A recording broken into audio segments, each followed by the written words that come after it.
Hello and welcome to Dark Harry, your home for amazing stories. Today's story is what if Uncle Fester trained Harry for the Triwizard tournament. Every champion quit. Don't forget to like this video if you enjoy it, and subscribe if you haven't already. We post new stories regularly. Let's get started. Chapter 1, The Arrival of Fester. Harry stared at the smoldering piece of parchment in Dumbledore's hand, his stomach plummeting faster than a seeker in a Wronski feint. His name. His bloody name had just shot out of the goblet of fire. Harry Potter, Dumbledore repeated, his voice eerily calm amid the thunderous silence of the great hall. The whispering started immediately, spreading through the hall like fiendfire.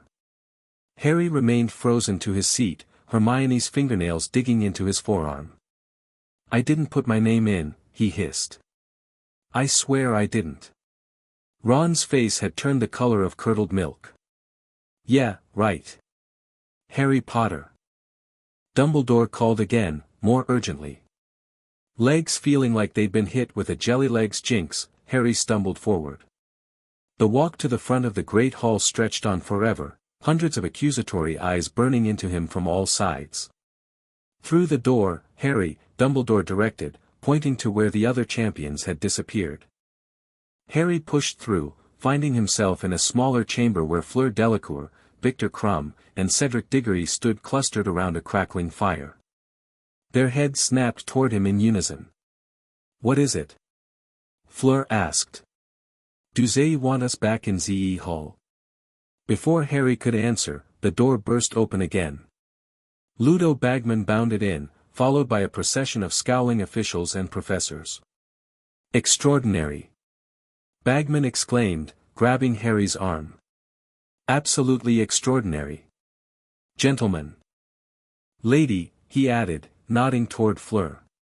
"May I introduce, incredible though it may seem, the fourth Triwizard champion." The chaos that followed was immediate. Accusations flew from the Durmstrang and Beauxbatons heads. McGonagall's lips thinned to near invisibility. Snape's eyes glittered with malice. And through it all, Harry kept repeating, "I didn't put my name in," though nobody seemed to hear him. After nearly 20 minutes of heated argument, Crouch stepped forward with a grim expression. "The rules are binding. Mr. Potter has no choice but to compete." "Then we must all be given equal footing," Madame Maxime demanded, drawing herself up to her full, impressive height. "If Hogwarts gets 2 champions, then Beauxbatons and Durmstrang deserve additional advantages." Karkaroff nodded vigorously. "Agreed. This is completely unacceptable otherwise." Dumbledore stroked his beard thoughtfully. "What do you propose?" Bagman bounced on his heels. "Well, there is a provision in the ancient tournament rules, rarely invoked, but perfectly valid. Each champion could bring in one outside mentor to assist with training." "Perfect." Karkaroff snapped. "Crumb will have his national coach. And Fleur shall have her grandmother, a former Triwizard winner herself," Madame Maxime declared. Cedric looked to his father, who had somehow materialized in the doorway. Amos Diggory puffed up proudly. "I'll arrange for Thaddeus Grimbledorn, Britain's dueling champion of 1967 through 1974. All eyes turned to Harry. "And you, Mr. Potter?" Crouch asked icily. "Who will you select as your mentor?" Harry opened and closed his mouth helplessly. I don't know." "He has until tomorrow evening to decide," Dumbledore interjected smoothly. "As do all the champions. We shall announce the mentors at dinner, and they may arrive within the week." Harry trudged back to Gryffindor Tower in a daze. The common room erupted in cheers when he entered, cheers he didn't deserve and certainly didn't want. Fred and George hoisted him onto their shoulders while Harry frantically scanned the room for Ron and Hermione.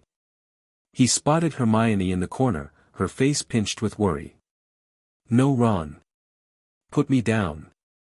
Harry finally shouted, and the twins complied, though their grins didn't fade. "How'd you do it, Harry?" George asked. "Aging potion not good enough for you?" Fred added. "I didn't do it," Harry said flatly, pushing through the crowd toward Hermione. She grabbed his arm and pulled him to a quiet corner. "I believe you," she whispered immediately. "But Harry, this is serious. The Triwizard tournament is incredibly dangerous. People have died." "Tell me something I don't know," Harry muttered. "And now I need a mentor by tomorrow, when I don't even know any adult wizards besides the professors and—" He stopped abruptly, eyes widening. "Serious? Harry, no. He's still a wanted man. I have to talk to him anyway. Maybe he'll have ideas." That night, Harry sat before the common room fireplace long after everyone else had gone to bed. At precisely 1 o'clock, Sirius's head appeared in the flames, gaunt but grinning. "Heard the news," Sirius said without preamble. "Someone's trying to get you killed, no question." "Thanks for the vote of confidence," Harry said dryly. "Not by you entering yourself, you prat. Someone else entered you, hoping the tournament would do what Voldemort couldn't." Harry explained the mentor situation, his desperation growing. "I've got no one, Sirius. Everyone else has these amazing experts, and the best I could hope for is—" He trailed off, not wanting to put his godfather at risk. Sirius's fiery face furrowed in thought. "Can't be me, obviously. Remus is lying low after the Hogwarts debacle last year, wait." His expression suddenly brightened. "There might be someone. Bit unorthodox, but desperate times and all that." "Who?" Harry leaned forward eagerly. "Ever heard of the Addams family?" Harry shook his head.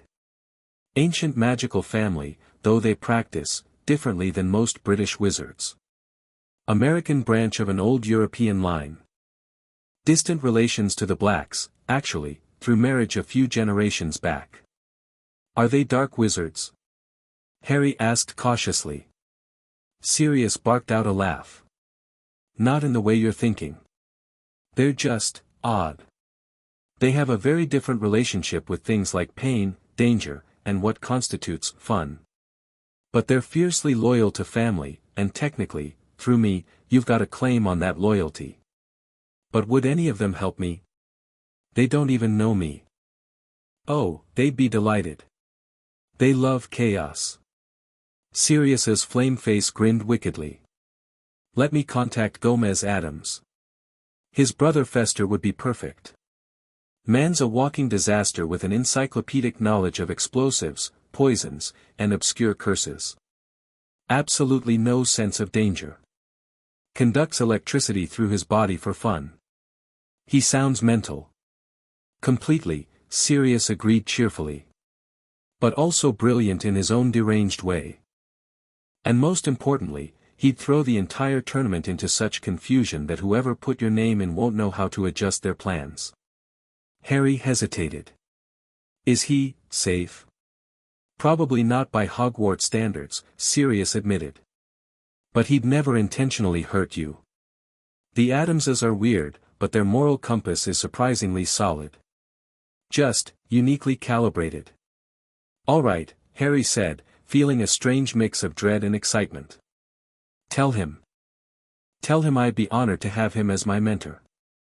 Sirius's fiery face split into the widest grin yet. "Hogwarts won't know what hit it." Dinner the following evening was a tense affair. Harry sat isolated at the Gryffindor table, painfully aware of Ron's absence and the hostile stares from Hufflepuff.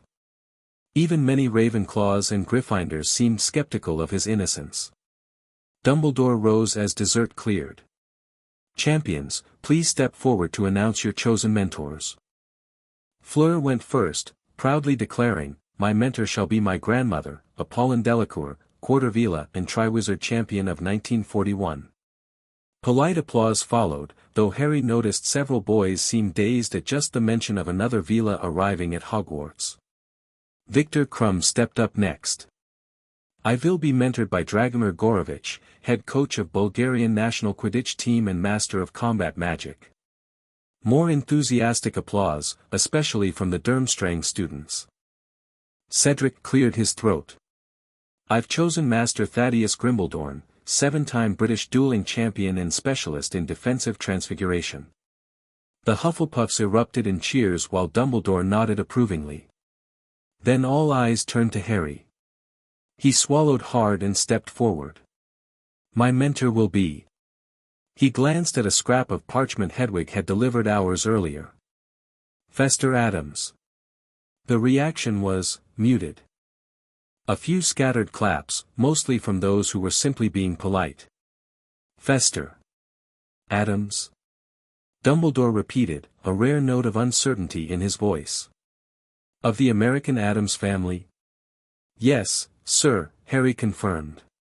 A ripple of whispers spread through the staff table. McGonagall's eyes widened.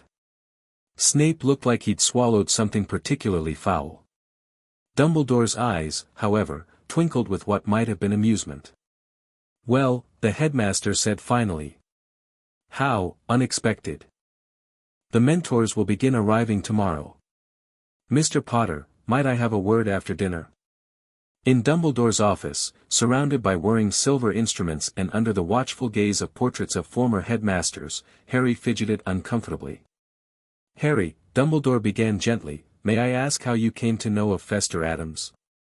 Family connection, sir, Harry answered vaguely. Through the Blacks. Ah, yes.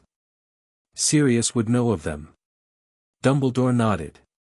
The Adams family is quite renowned in certain circles. They practice a very ancient, very unique form of magic. Are they dark wizards? Harry asked, echoing his question to Sirius.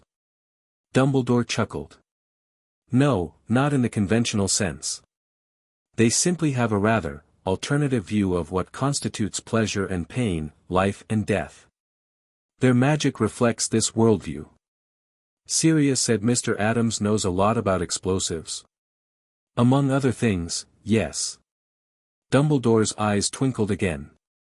Fester Adams once caused a minor international incident by attempting to improve the eruption schedule of Mount Vesuvius. He thought it was too predictable. Harry's stomach dropped. Maybe this wasn't such a good idea. On the contrary, Dumbledore said thoughtfully, it may be an inspired choice. Whoever placed your name in the goblet likely has a plan that depends on how traditional wizards would approach the tournament tasks. The Adams family is anything but traditional. So you're not going to stop him from coming? I doubt I could if I tried, Dumbledore said wryly. I merely wanted to suggest that you warn your friends, particularly Miss Granger and Mr. Weasley, to adjust their expectations. And perhaps to keep some burn-healing paste on hand. The mentors arrived the next day with varying degrees of fanfare. Apollon Delacour swept in during breakfast, a vision of ethereal beauty that caused several boys to pour pumpkin juice into their laps. Dragomir Gorovitch stomped in at lunch, a bear of a man with a perpetual scowl who immediately began barking orders at Crumb in rapid-fire Bulgarian. Thaddeus Grimbledorn arrived at tea-time, distinguished and silver-haired, courteously greeting the staff before taking Cedric aside for a quiet, serious conversation. By dinner, there was still no sign of Fester Adams. Maybe he's not coming, Harry told Hermione hopefully as they picked at their food. Ron was still avoiding him, sitting several seats away with Dean and Seamus. Maybe that's for the best, Hermione replied. From what you've told me, a tremendous boom shook the great hall, rattling silverware and sending goblets toppling. Students screamed. Professors leapt to their feet, wands drawn. A cloud of purplish smoke billowed from the entrance hall. Through the haze strode a round, bald man with deep-set eyes and a maniacal grin. He wore a full-length black coat that looked like it had survived several explosions, recently, and carried what appeared to be a smoking metal suitcase. Hello, Hogwarts, he bellowed jovially. Sorry about the door.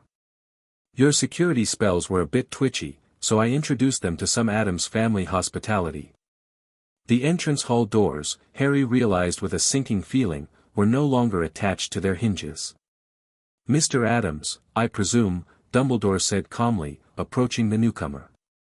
We typically announce visitors before they announce themselves. Where's the fun in that? Fester cackled, dropping his smoking suitcase with a thud that made everyone nearby flinch. Now, where's my little champion? Harry Potter. Where are you, boy? Harry reluctantly stood up, acutely aware of every eye in the hall swiveling between him and the deranged-looking man by the destroyed doors. There he is! Fester exclaimed, charging forward like an excited rhinoceros. Before Harry could react, he was swept into a bone-crushing hug that smelled of gunpowder and something acidic. Look at you! Skinny little thing, aren't you? We'll fix that. Can't fight dragons on an empty stomach. Harry froze. D-dragons? First task, Fester whispered conspiratorially, at a volume that carried to at least 3 tables. Always dragons. Tradition. But don't worry, he slapped Harry's back hard enough to make his glasses slip. I once wrestled a Peruvian viper tooth for 3 days straight. Wonderful vacation. Still have the scars. Want to see? He began unbuttoning his coat before McGonagall intervened. Mr. Adams. Perhaps you'd like to settle into your quarters before dinner concludes. Quarters. Nonsense. Harry and I have work to do. No time for sleep when there's explosions to perfect. He grabbed Harry's arm. Come on, kid. Let's find somewhere with nice solid stone walls. Something that won't be missed if it gets a bit melty. Hermione made a strangled noise. Dumbledore's eyes were twinkling madly. McGonagall looked like she might faint. Mr. Adams, Dumbledore interjected smoothly, while your enthusiasm is commendable, perhaps we could begin fresh in the morning? I'm sure Harry would appreciate the chance to introduce you properly to his friends. Fester squinted suspiciously, then abruptly grinned again. Right. Social niceties. Morticia's always getting on my case about those. He plopped himself down at the Gryffindor table, wedging between Harry and Neville, who looked like he'd seen a ghost, a much scarier ghost than the Hogwarts variety. So. Fester boomed, grabbing a chicken leg in each hand. Which one of you is Hermione? Sirius says you're the brains of the outfit. Hermione raised her hand tentatively. Excellent. You can help with the chemistry. And the red-headed sulky one, Fester pointed a chicken leg at Ron, that's the Weasley boy, right? Good stock, the Weasleys. Arthur once visited the family mausoleum, trying to understand Muggle toasters. Such curiosity. Nearly lost an eyebrow, but that's the price of education. Ron looked startled at being addressed, then even more startled at the implied connection between his father and this lunatic. Fester leaned toward Harry conspiratorially. So, the way I see it, we've got 3 tasks to demolish. First, dragons, simple enough, got plenty of experience there. Second task's traditionally water-based. Ever tried breathing through your ears? No. Remind me to teach you. Third task is always a maze or labyrinth of some kind. That's where the real fun happens. Harry glanced desperately at Hermione, who looked equally alarmed. Mr. Adams, she began cautiously, the tasks are supposed to be secret. Secret? Bah. Fester waved a chicken leg dismissively. Tournament's been run the same way for centuries. Besides, he lowered his voice to another stage whisper, Gomez and I went through all the old records. The Addams family library has some interesting historical documents. Some still screaming. Screaming. Neville squeaked. Only on full moons, Fester assured him, which didn't seem to help. By the time dessert appeared, Fester had proposed 3 different methods of dragon wrangling, all involving explosives, eaten enough for 4 people, accidentally electrified the water goblets within reach, and told 6 increasingly disturbing anecdotes about his childhood with Gomez that made the Weasley twins' eyes light up with unholy inspiration. Mr. Adams, McGonagall said stiffly as students began to leave, I've arranged quarters for you near Gryffindor Tower. Perhaps Mr. Potter could show you the way. No need for quarters. Fester announced cheerfully. I'll keep in the dungeons. More my natural habitat. Reminds me of home. He grabbed his still-smoking suitcase. Harry. Meet me by the lake at dawn. Bring something that can get wet, catch fire, and potentially disintegrate. With that, he strode off, leaving a trail of scorch marks on the stone floor. In the stunned silence that followed, Ron finally spoke directly to Harry for the first time since the champion selection. Mate, he said, looking shell-shocked, I don't think anyone's going to believe you put your name in the goblet now. Not if you willingly chose him. Harry arrived at the lake at dawn as instructed, shivering in the November chill.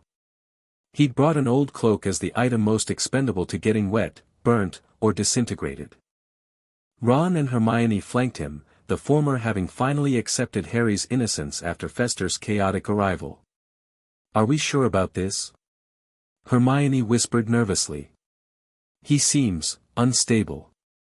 Brilliant, you mean, Ron countered, eyes gleaming.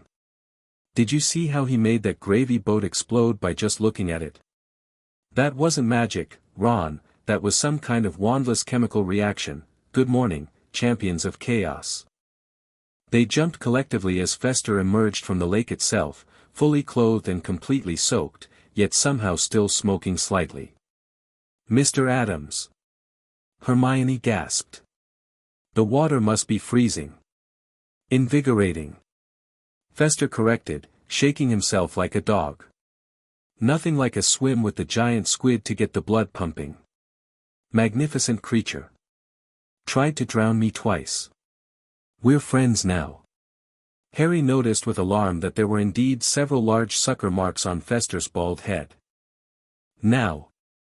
Fester clapped his hands together, producing an actual spark. Dragons. Let's talk strategy. He plopped down cross-legged on the damp ground and gestured for them to join him. Hesitantly, they formed a circle. Traditional wizarding approaches to dragons, Fester began, suddenly sounding almost scholarly, all fundamentally flawed. Spells bounce off scales. Can't outfly a dragon.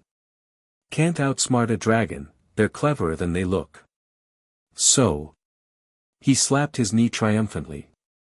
We don't fight the dragon at all. But that's the task, Hermione protested. No, no, no. The task is to retrieve a golden egg. The dragon is just an obstacle. Classic mistake, focusing on the monster, not the goal. Harry blinked. That, actually made sense. So what's your plan? Ron asked eagerly. Fester's grin turned manic. Distraction, deception, and demolition. The 3Ds of Adam's tactical thinking. He rummaged in his seemingly bottomless coat pockets and pulled out what looked like a rubber chicken. Is that supposed to help against a dragon? Harry asked skeptically. This? No, this is my lunch. Fester stuffed the rubber chicken back into his pocket. But it gives me an idea. Harry, how are you with transfiguration? For the next hour, Fester outlined a plan so bizarre that Harry couldn't decide if it was suicidal or brilliant. It involved creating multiple decoy Harrys, something that resembled fireworks but was apparently much more enthusiastic, and a substance Fester called dragon catnip, that he promised to brew in Snape's classroom when he's not looking. Mr. Adams, Hermione said weakly when he finished, isn't this all rather dangerous? Of course it is. Fester looked genuinely puzzled. It's a dragon. If it wasn't dangerous, where would be the fun? But traditional champions usually use simple spell work, Hermione began. And how many traditional champions get roasted, squashed, or eaten? Fester countered. Besides, Harry's got a disadvantage, 3 years less magical education than the others. We need to level the playing field. With explosives? Harry asked. Precisely. Fester beamed. Now you're getting it. Their planning session was interrupted by Professor McGonagall, who appeared by the lakeside looking distinctly harried. Mr. Adams, she said tightly, might I ask why there are scorch marks all over the dungeon corridor, and why Professor Snape found what he describes as an improvised explosive device in his personal storage cupboard. Ah! Fester jumped up. He wasn't supposed to find that until Tuesday. Man needs to stick to his routine. He turned to Harry. Practice those multiplying charms we discussed. And see if your friend can get us about 40 chickens. Chickens? Ron repeated. Or reasonable facsimiles, Fester shrugged. McGonagall. Just the witch I needed to see. Quick question about Scottish dragon lore. He steered the increasingly rigid professor away, leaving the trio staring after them. He's completely mad, Hermione whispered. Yeah, Ron agreed, then grinned. But Snape's face must have been priceless. Harry found himself smiling too. At least no one can say I'm cheating to win now. I don't think anyone's ever approached the tournament quite like this. The next 2 weeks passed in a blur of increasingly chaotic training sessions. Fester's methods were unorthodox, to put it mildly. While Krum was running precision flying drills, Cedric was mastering complex transfigurations, and Fleur was perfecting her charm work, Harry was learning to catch fire safely. It's all about controlling the burn, Harry. Practicing something Fester called strategic falling off the astronomy tower, McGonagall put a stop to this after the second attempt, brewing potions that Hermione insisted couldn't possibly be legal in Britain, developing a tolerance to mild poisons. Dragon breath contains toxins. Better safe than sorry. Creating an army of transfigured decoys that Fester kept blowing up to test their durability, the other champions watched these activities with increasing alarm. During one memorable afternoon when Fester was demonstrating how to create a smoke bomb from common kitchen ingredients, Harry noticed Krum staring open-mouthed from across the grounds, his own mentor looking thunderstruck. Your mentor, Krum said later when they passed in the hallway, he is unusual, yes. That's one way to put it, Harry agreed. Krum frowned. Gorovitch says his methods are unsporting. Sorry about that. No, Krum shook his head slowly, I did not say I agree. In Bulgaria, we have saying, the wolf that hunts differently catches the deer that escaped the pack. He glanced over to where Fester was now apparently trying to teach the giant squid to juggle. Though perhaps some wolves hunt very differently indeed. As the first task approached, Harry's anxiety competed with a strange new feeling, confidence. Not because he thought he could outfly or outfight a dragon, he couldn't, but because Fester's plan was so bizarre that it just might work. The dragons wouldn't be expecting it. The judges wouldn't be expecting it. Even Harry himself wasn't entirely sure what to expect, as Fester kept adding improvements to their strategy. The night before the first task, Harry couldn't sleep. He crept down to the common room to find Fester already there, tinkering with what looked distressingly like a Muggle hand grenade. Ah, Harry. Fester grinned. Pre-battle jitters. Completely normal. When I fought the Mongolian death worm, I didn't sleep for 3 days beforehand. Course, that was mostly because it kept trying to eat me while I was napping. Persistent little bugger. Harry sat down across from him. Do you really think this will work? Absolutely not. Fester said cheerfully. Then, seeing Harry's expression, he added, plans never work exactly as expected, Harry. That's why we have 6 backup plans and improvisational guidelines instead of just one approach. But the other champions are approaching this like a traditional magical challenge, Fester finished for him. And that's their mistake. You see, Harry, magic isn't just about wands and incantations and perfect technique. The oldest, wildest magic comes from intention, emotion, and sheer creative madness. He gestured expansively, nearly detonating the device in his hand. The Addams family has survived centuries by embracing chaos rather than fighting it. When you're facing a dragon, you can either be a perfect wizard with perfect spells that will work exactly as expected, which the dragon has seen 1,000 times before, or you can be so unpredictable that the dragon hesitates just long enough for you to succeed. He leaned forward, suddenly intense. Tomorrow, don't focus on being the best champion. Focus on being the most surprising one. Harry nodded slowly, feeling a strange calm settle over him. I can do surprising. That's the spirit. Fester clapped him on the shoulder. Now help me finish these instant swamp pellets. I've added a little Addams Family twist. They emit a stench that dragons find particularly confusing. Reminds them of their awkward teenage molting phase. The morning of the first task dawned clear and cold. Harry dressed with shaking hands, tucking Fester's various contraptions into the specially reinforced pockets of the dragon hide vest his mentor had mysteriously acquired. Don't ask, but if anyone mentions a missing exhibit at the Romanian Dragon Preserve, you know nothing.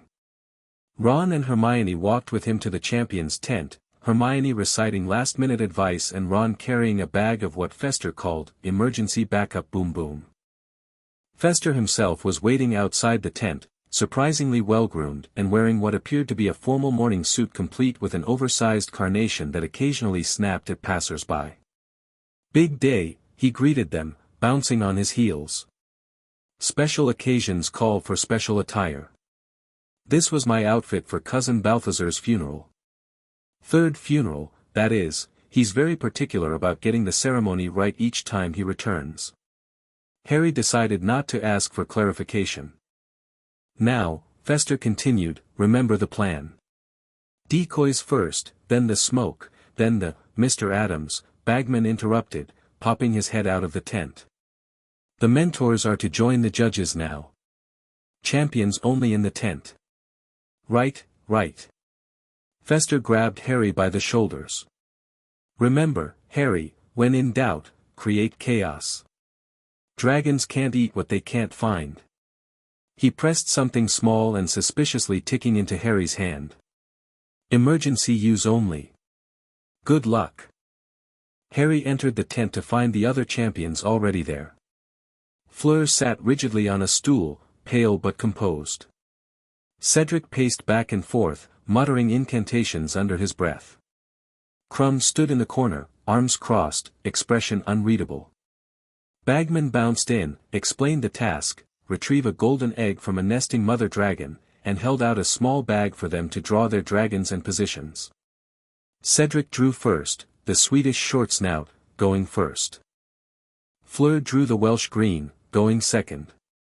Crumb got the Chinese fireball, third. Harry, unsurprisingly given his luck, drew the Hungarian horntail, saving the most dangerous for last. As Cedric prepared to leave, he caught Harry's eye. Potter, good luck. And tell your mentor, well, just keep him away from the Hufflepuff common room, would you? After what happened to the herbology greenhouses yesterday. Harry nodded weakly, remembering Fester's enthusiastic attempt to create dragon-repelling fertilizer. The wait was agonizing. They could hear the crowd roaring, occasional gasps and screams, and the terrifying sounds of angry dragons. Cedric returned looking singed but triumphant. Fleur came back with a torn robe but her golden egg clutched proudly to her chest. Then came Crumb's turn. Unlike the others, he didn't return to the tent afterward. Instead, Bagman's voice boomed across the grounds, ladies and gentlemen, a most unusual development. Victor Crumb has successfully retrieved his golden egg, but I'm being told he is withdrawing from the tournament effective immediately.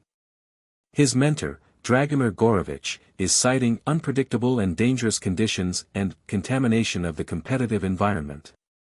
Most extraordinary. Harry's stomach lurched. What had happened? Before he could process this development, Bagman was back, telling him it was his turn. Heart pounding, Harry stepped into the arena. The Hungarian horntail crouched at the far end, massive and terrifying, its spiked tail sweeping dangerously across the rocky ground. The golden egg gleamed among her clutch of real eggs. The crowd fell silent as Harry raised his wand. This was it. Time to embrace the Adams approach. Geminio multiplex, he shouted, pointing at himself. Instantly, 20 identical Harrys appeared around him, each moving independently but mimicking his general actions. The crowd gasped. The Horntail's head swiveled in confusion, trying to track too many targets at once. Harry pulled out the first of Fester's devices, what looked like a small metal pineapple, and hurled it toward the opposite side of the arena from where he planned to go. His duplicates mimicked the motion with imaginary objects. The device exploded in a fountain of multicolored sparks and emitted a sound like 1,000 angry cats. The dragon's head whipped toward it, nostrils flaring at the strange smell that Harry knew contained dragon catnip. While the dragon was distracted, Harry pulled out 3 smoke pellets and threw them in different directions. Instantly, the arena filled with thick, purple smoke that smelled strongly of rotten eggs and peppermint. The crowd was going wild now, some laughing, others shouting in confusion. Through the haze, Harry could see Fester in the judges' stand, jumping up and down and shouting encouragement while McGonagall tried desperately to restrain him. Phase 3, Harry pulled out what Fester had called a dragon pacifier, a glass vial containing a luminous blue liquid. He hurled it directly in front of the dragon, where it shattered. The effect was immediate and bizarre. The liquid expanded into a glowing blue cloud that solidified into dozens of small, squeaking creatures that resembled a cross between mice and snails. The Horntail, apparently finding these irresistible, began snapping them up one by one, momentarily forgetting her eggs. Harry began creeping toward the nest, his duplicate spreading out to maintain the dragon's confusion. He was halfway there when the Horntail finished the last snail mouse and swung her head back toward her eggs. Time for the backup plan. Harry pulled out Fester's instant swamp pellets and scattered them in a wide arc. The ground between him and the dragon transformed into a bubbling, stinking bog that, as promised, emitted an odor that made the dragon rear back in apparent disgust. 20 more feet. 15. The dragon was becoming agitated again, flames licking around her jaws. 10 feet from the eggs, disaster struck. The Horntail let loose a massive jet of flame that incinerated half of Harry's duplicates and set the swamp gas alight with a tremendous whoosh. Harry dove behind a boulder as a wall of fire swept past. When he peered out, the dragon was advancing on his position, looking decidedly unimpressed with his tricks. Emergency time. Harry pulled out Fester's last gift, the ticking object, and looked at it properly for the first time. It was a small mechanical device with a button and a note that simply read, "Point away from face." No time to reconsider. Harry pointed it at the space between himself and the dragon and pressed the button. The device shot from his hand with surprising force, arcing through the air before exploding about 20 feet up with a sound like thunder. Instead of fire or smoke, it released a massive projection, a perfect illusory duplicate of the Hungarian Horntail, but 3 times the size and glowing an unearthly blue. The real Horntail froze, suddenly confronted with what appeared to be a much larger rival dragon materializing out of nowhere. The illusion roared silently, spreading wings that spanned the entire arena. The crowd had gone absolutely silent. The real dragon, faced with this impossible threat to her eggs, did the one thing no one expected: she panicked. With a shriek of alarm, she reared up on her hind legs, wings flaring defensively, and crucially, moving away from her nest. Harry didn't waste the opportunity. He sprinted forward, grabbed the golden egg, and dashed for the exit as the illusory dragon began to dissolve, its purpose served. He made it to safety just as the Horntail realized she'd been tricked and unleashed a furious torrent of flame that scorched the arena exit.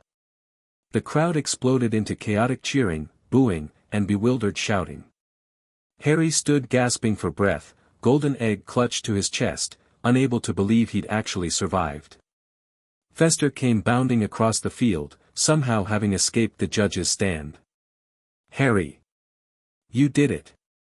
He grabbed Harry in a rib-crushing hug and spun him around. "Did you see their faces? Priceless." The dragon was confused. The judges were confused. Everyone was confused. Perfect Adam's chaos. Harry couldn't help it, he burst out laughing. The tension, fear, and absurdity of what had just happened crashed over him in a wave of giddy relief. "Is that why Crumb withdrew?" he asked when he could finally speak again. "Oh, that," Fester waved dismissively. Minor incident during his attempt.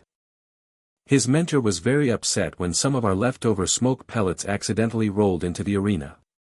And then there was that small explosion near the judge's stand. Nothing serious. Though Karkaroff's eyebrows might disagree. Harry winced. So I'm responsible for Crumb quitting? Not at all.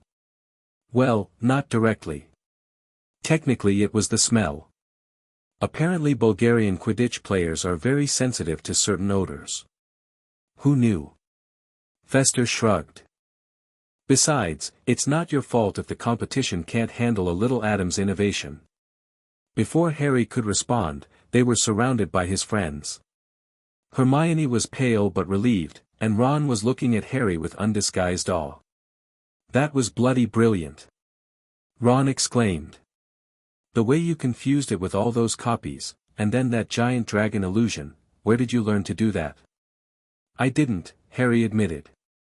That last bit was all Fester's device. Combination of Muggle projection technology, a modified Patronus charm, and just a smidge of hallucinogenic gas, Fester explained proudly. Dragons are particularly susceptible to visual overrides when their olfactory senses are compromised. Hermione was frowning thoughtfully. But that's not traditional magic. That's basically magical engineering. Exactly. Fester beamed at her. Why limit yourself to what a wand can do when you can combine magic, chemistry, and good old-fashioned explosions? The Addams Family motto, why cast when you can blast? The judges were conferring animatedly, clearly unsure how to score Harry's unorthodox performance. Finally, Bagman announced the scores: Dumbledore, 9, his eyes twinkling madly; Maxime, 8, reluctantly impressed; Karkaroff, 4, looking singed and vindictive; Bagman, 10, practically bouncing with excitement; Crouch, 6, severe disapproval evident; 37. Hermione calculated quickly. That puts you in first place, Harry. Even with Crumb's withdrawal. First place. Fester crowed, slapping Harry on the back. And we've only just begun. Wait until they see what we've got planned for underwater breathing. Ever tried electrifying a lake? Fascinating results. As they headed back toward the castle, Harry clutched his golden egg and reflected on the past few weeks. He'd started this tournament terrified, isolated, and certain of failure. Now, thanks to the strangest mentor imaginable, he was in first place, had regained his best friend, and was actually looking forward to the next challenge. Maybe Fester's brand of chaos was exactly what he needed. From the judges' table, he caught Dumbledore watching them with an expression somewhere between amusement and concern. The headmaster caught Harry's eye and gave him a small nod that somehow conveyed both approval and a gentle warning. Message received, success was welcome, but perhaps with slightly fewer explosions next time. Harry glanced at Fester, who was now enthusiastically describing to the Weasley twins how to make a swamp come alive and sing opera, and somehow doubted that fewer explosions would be possible. But for the first time since his name had come out of the Goblet of Fire, Harry Potter wasn't worried about the Triwizard tournament. With Uncle Fester by his side, the real challenge would be making sure Hogwarts itself survived their training for the second task. Chapter 2, Depths of Darkness. Harry woke with a jolt, his body instantly alert. Something was wrong. The dormitory was quiet except for Ron's snoring, but Harry's instincts, honed by weeks of Fester's surprise, alertness drills, told him danger lurked nearby. He reached for his wand just as his bed curtains flew open. Surprise training session. Fester bellowed, his pale face looming out of the darkness like a demented moon. Neville screamed. Dean fell out of his bed. Ron shot upright, tangled in his sheets. Seamus swore colorfully in Irish. Merlin's pants. Ron gasped. How did you even get in here? Trade secret, Fester winked, tapping his nose. Now, Harry, grab your egg and meet me at the prefect's bathroom in 10 minutes. Bring something to swim in, 3 socks, and a rubber duck if you can find one. It's 3 in the morning, Harry protested groggily. Exactly. Best time to solve egg mysteries. The brain is most receptive between 3 and 4 a.m., something to do with the alignment of the inner ear with cosmic radiation. Fester clapped his hands. Chop chop. Underwater breathing waits for no wizard. With that, he disappeared back through the dormitory door, leaving behind a faint smell of ozone and confusion. Harry groaned but dutifully grabbed his things. 3 weeks had passed since the first task, and he'd learned that arguing with Fester only led to more elaborate wake-up calls. Last time, he'd refused a midnight training session and woken the next morning to find his bed relocated to the middle of the Great Lake, courtesy of Fester and the giant squid's newfound friendship. In the common room, he found Ron waiting for him, bleary-eyed but dressed. "You don't have to come," Harry said. "Are you kidding? And miss whatever madness Fester's cooked up?" Ron grinned. "Besides, someone's got to help you collect the pieces if you explode." The corridors were deserted as they made their way to the prefect's bathroom, guided by Fester's detailed directions and the occasional scorch mark on the stone floor. They found him already inside, stripped down to old-fashioned striped bathing shorts and a rubber swimming cap, floating on his back in the massive tub. "There you are," he exclaimed, splashing to his feet. "This place is fantastic. 27 different taps, and 6 of them could be weaponized with minimal modification." What exactly are we doing?" Harry asked, clutching the golden egg. "Solving your egg, of course. Been researching while you recovered from the dragon incident. Tried everything, heating it, freezing it, yelling at it, introducing it to various caustic substances." "Did any of that work?" Ron asked. "Nope. But it eliminated 96 possibilities, which is progress," Fester declared cheerfully. "Then I remembered, merpeople's voices distort in air. Classic communication barrier that stumped magical researchers for centuries." He gestured dramatically to the water. "So, underwater we go." Harry approached the tub hesitantly. "You think the egg needs to be opened underwater?" "Precisely. Unless you'd prefer my alternate theory involving pressurizing the egg with explosive gases while simultaneously." "Underwater sounds great," Harry interrupted hastily. 15 minutes later, they had their answer. The egg screeching transformed beneath the water into a haunting song about retrieving something precious from the merpeople in the lake within an hour. Aha! Fester emerged from the water, triumphant and dripping. An underwater retrieval task. Just as the ancient scrolls predicted. "What ancient scrolls?" Ron asked. "The ones I wrote last week based on historical tournament patterns," Fester replied, waving dismissively. "Now we need to focus on breathing underwater for an hour."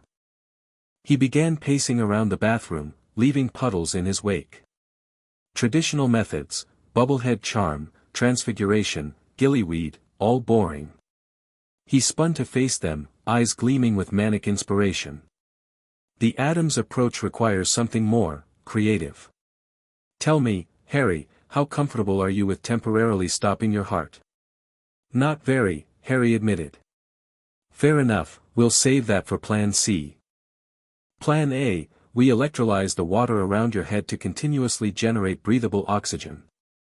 Hermione, when consulted at breakfast, was predictably horrified. "You can't electrocute the lake," she hissed, keeping her voice down to avoid being overheard in the Great Hall. "You'd shock all the creatures living there." "Only a little," Fester countered, shoveling sausages onto his plate. "Besides, mild electrical stimulation is good for the constitution. Just look at me."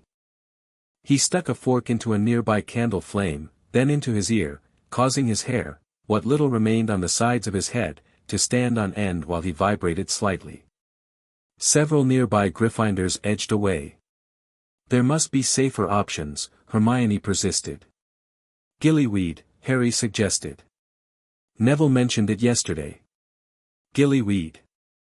Fester slapped the table, sending goblets toppling. "Yes. Simple, elegant, but we can improve it. What if we combined gillyweed with a selective density adjustment potion?" You could control your buoyancy by thought alone. Ron's eyes widened. Wicked. Mr. Adams, came Professor McGonagall's stern voice from behind them, a word, if you please. Fester turned, beaming. Minerva. Just the witch I wanted to see. Quick question about human-to-fish transfiguration ethics. In private, she interrupted, lips thin to near invisibility. Now. As Fester followed McGonagall out, cheerfully waving goodbye, Harry noticed the staff table was unusually tense. Dumbledore watched Fester leave with an expression of bemused concern. Snape looked murderous, a new condition for his eyebrows, or lack thereof, suggesting a recent Fester-related incident. Even kindly Professor Sprout seemed distressed, clutching her teacup with white-knuckled hands. The staff's not taking this well, are they? Harry murmured. Can you blame them? Hermione replied. Yesterday he turned the third-floor corridor into an underground swamp to test aquatic movement strategies. Professor Flitwick spent hours reversing it. And don't forget Tuesday's experimental potions lab in the abandoned classroom, Ron added. Snape nearly had an aneurysm when those fumes turned his entire class temporarily purple. Still, Harry said defensively, he's helping me prepare. That's what he's supposed to be doing. Hermione's expression softened. I know, Harry. And you're doing brilliantly. It's just, his methods are a bit mental?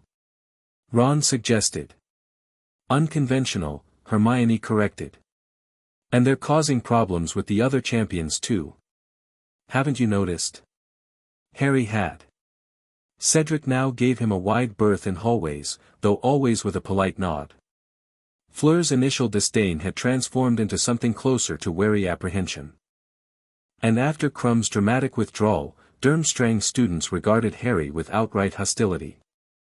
The controversy had only intensified when Rita Skeeter published a scathing article titled, Adam's Family Values, How America's Most Macabre Magical Family is Corrupting Britain's Premier Magical Tournament.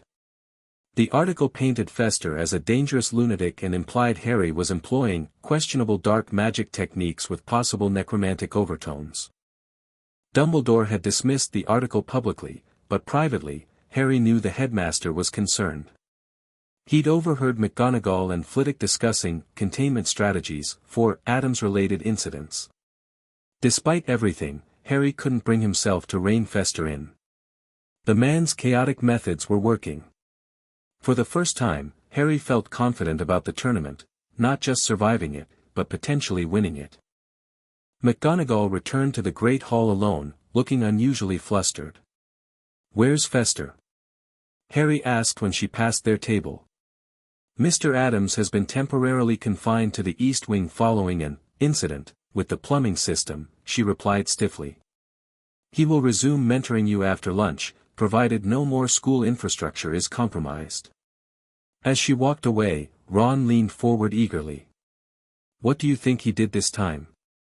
Given that Moaning Myrtle just zoomed through the ceiling shouting about reverse waterfall toilets, Hermione said dryly, I think we can guess. Fester's confinement lasted precisely 93 minutes before he appeared at the greenhouse where Harry was attending herbology, smoke rising gently from his collar. Slight misunderstanding with the house elves, he explained cheerfully as Professor Sprout eyed him nervously. Apparently, improve the kitchen efficiency doesn't translate well to pressurize the ovens until they achieve liftoff capacity. Mr. Adams, Sprout said with forced politeness, we're in the middle of a lesson on venomous tentacular propagation. Perfect timing. Fester clapped his hands, causing several students to flinch reflexively. Underwater plants. Just what we need for our research. He peered at the writhing, fanged plants. These carnivorous? Yes, but, even better. Harry, grab your things. We need to test if gillyweed grants immunity to aquatic predatory flora. Before Sprout could protest, Fester had commandeered Harry and a reluctant Neville, you know plants, right? Excellent, you're drafted, and they were headed toward the lake, Fester chattering excitedly about cross-species respiratory adaptation. I'm not sure this is a good idea, Neville whispered as they trudged across the grounds, Fester skipping ahead to examine a patch of suspicious-looking mushrooms.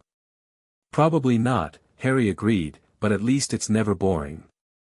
For the next 2 weeks, Harry's training for the second task followed a pattern: mornings, traditional magical practice, bubblehead charms, basic underwater defense spells; afternoons, increasingly bizarre Adam-style experimentation; evenings, damage control and apologizing to whichever staff member was most recently affected. Despite Hermione's continued concerns about safety, even she had to admit that Harry was making remarkable progress.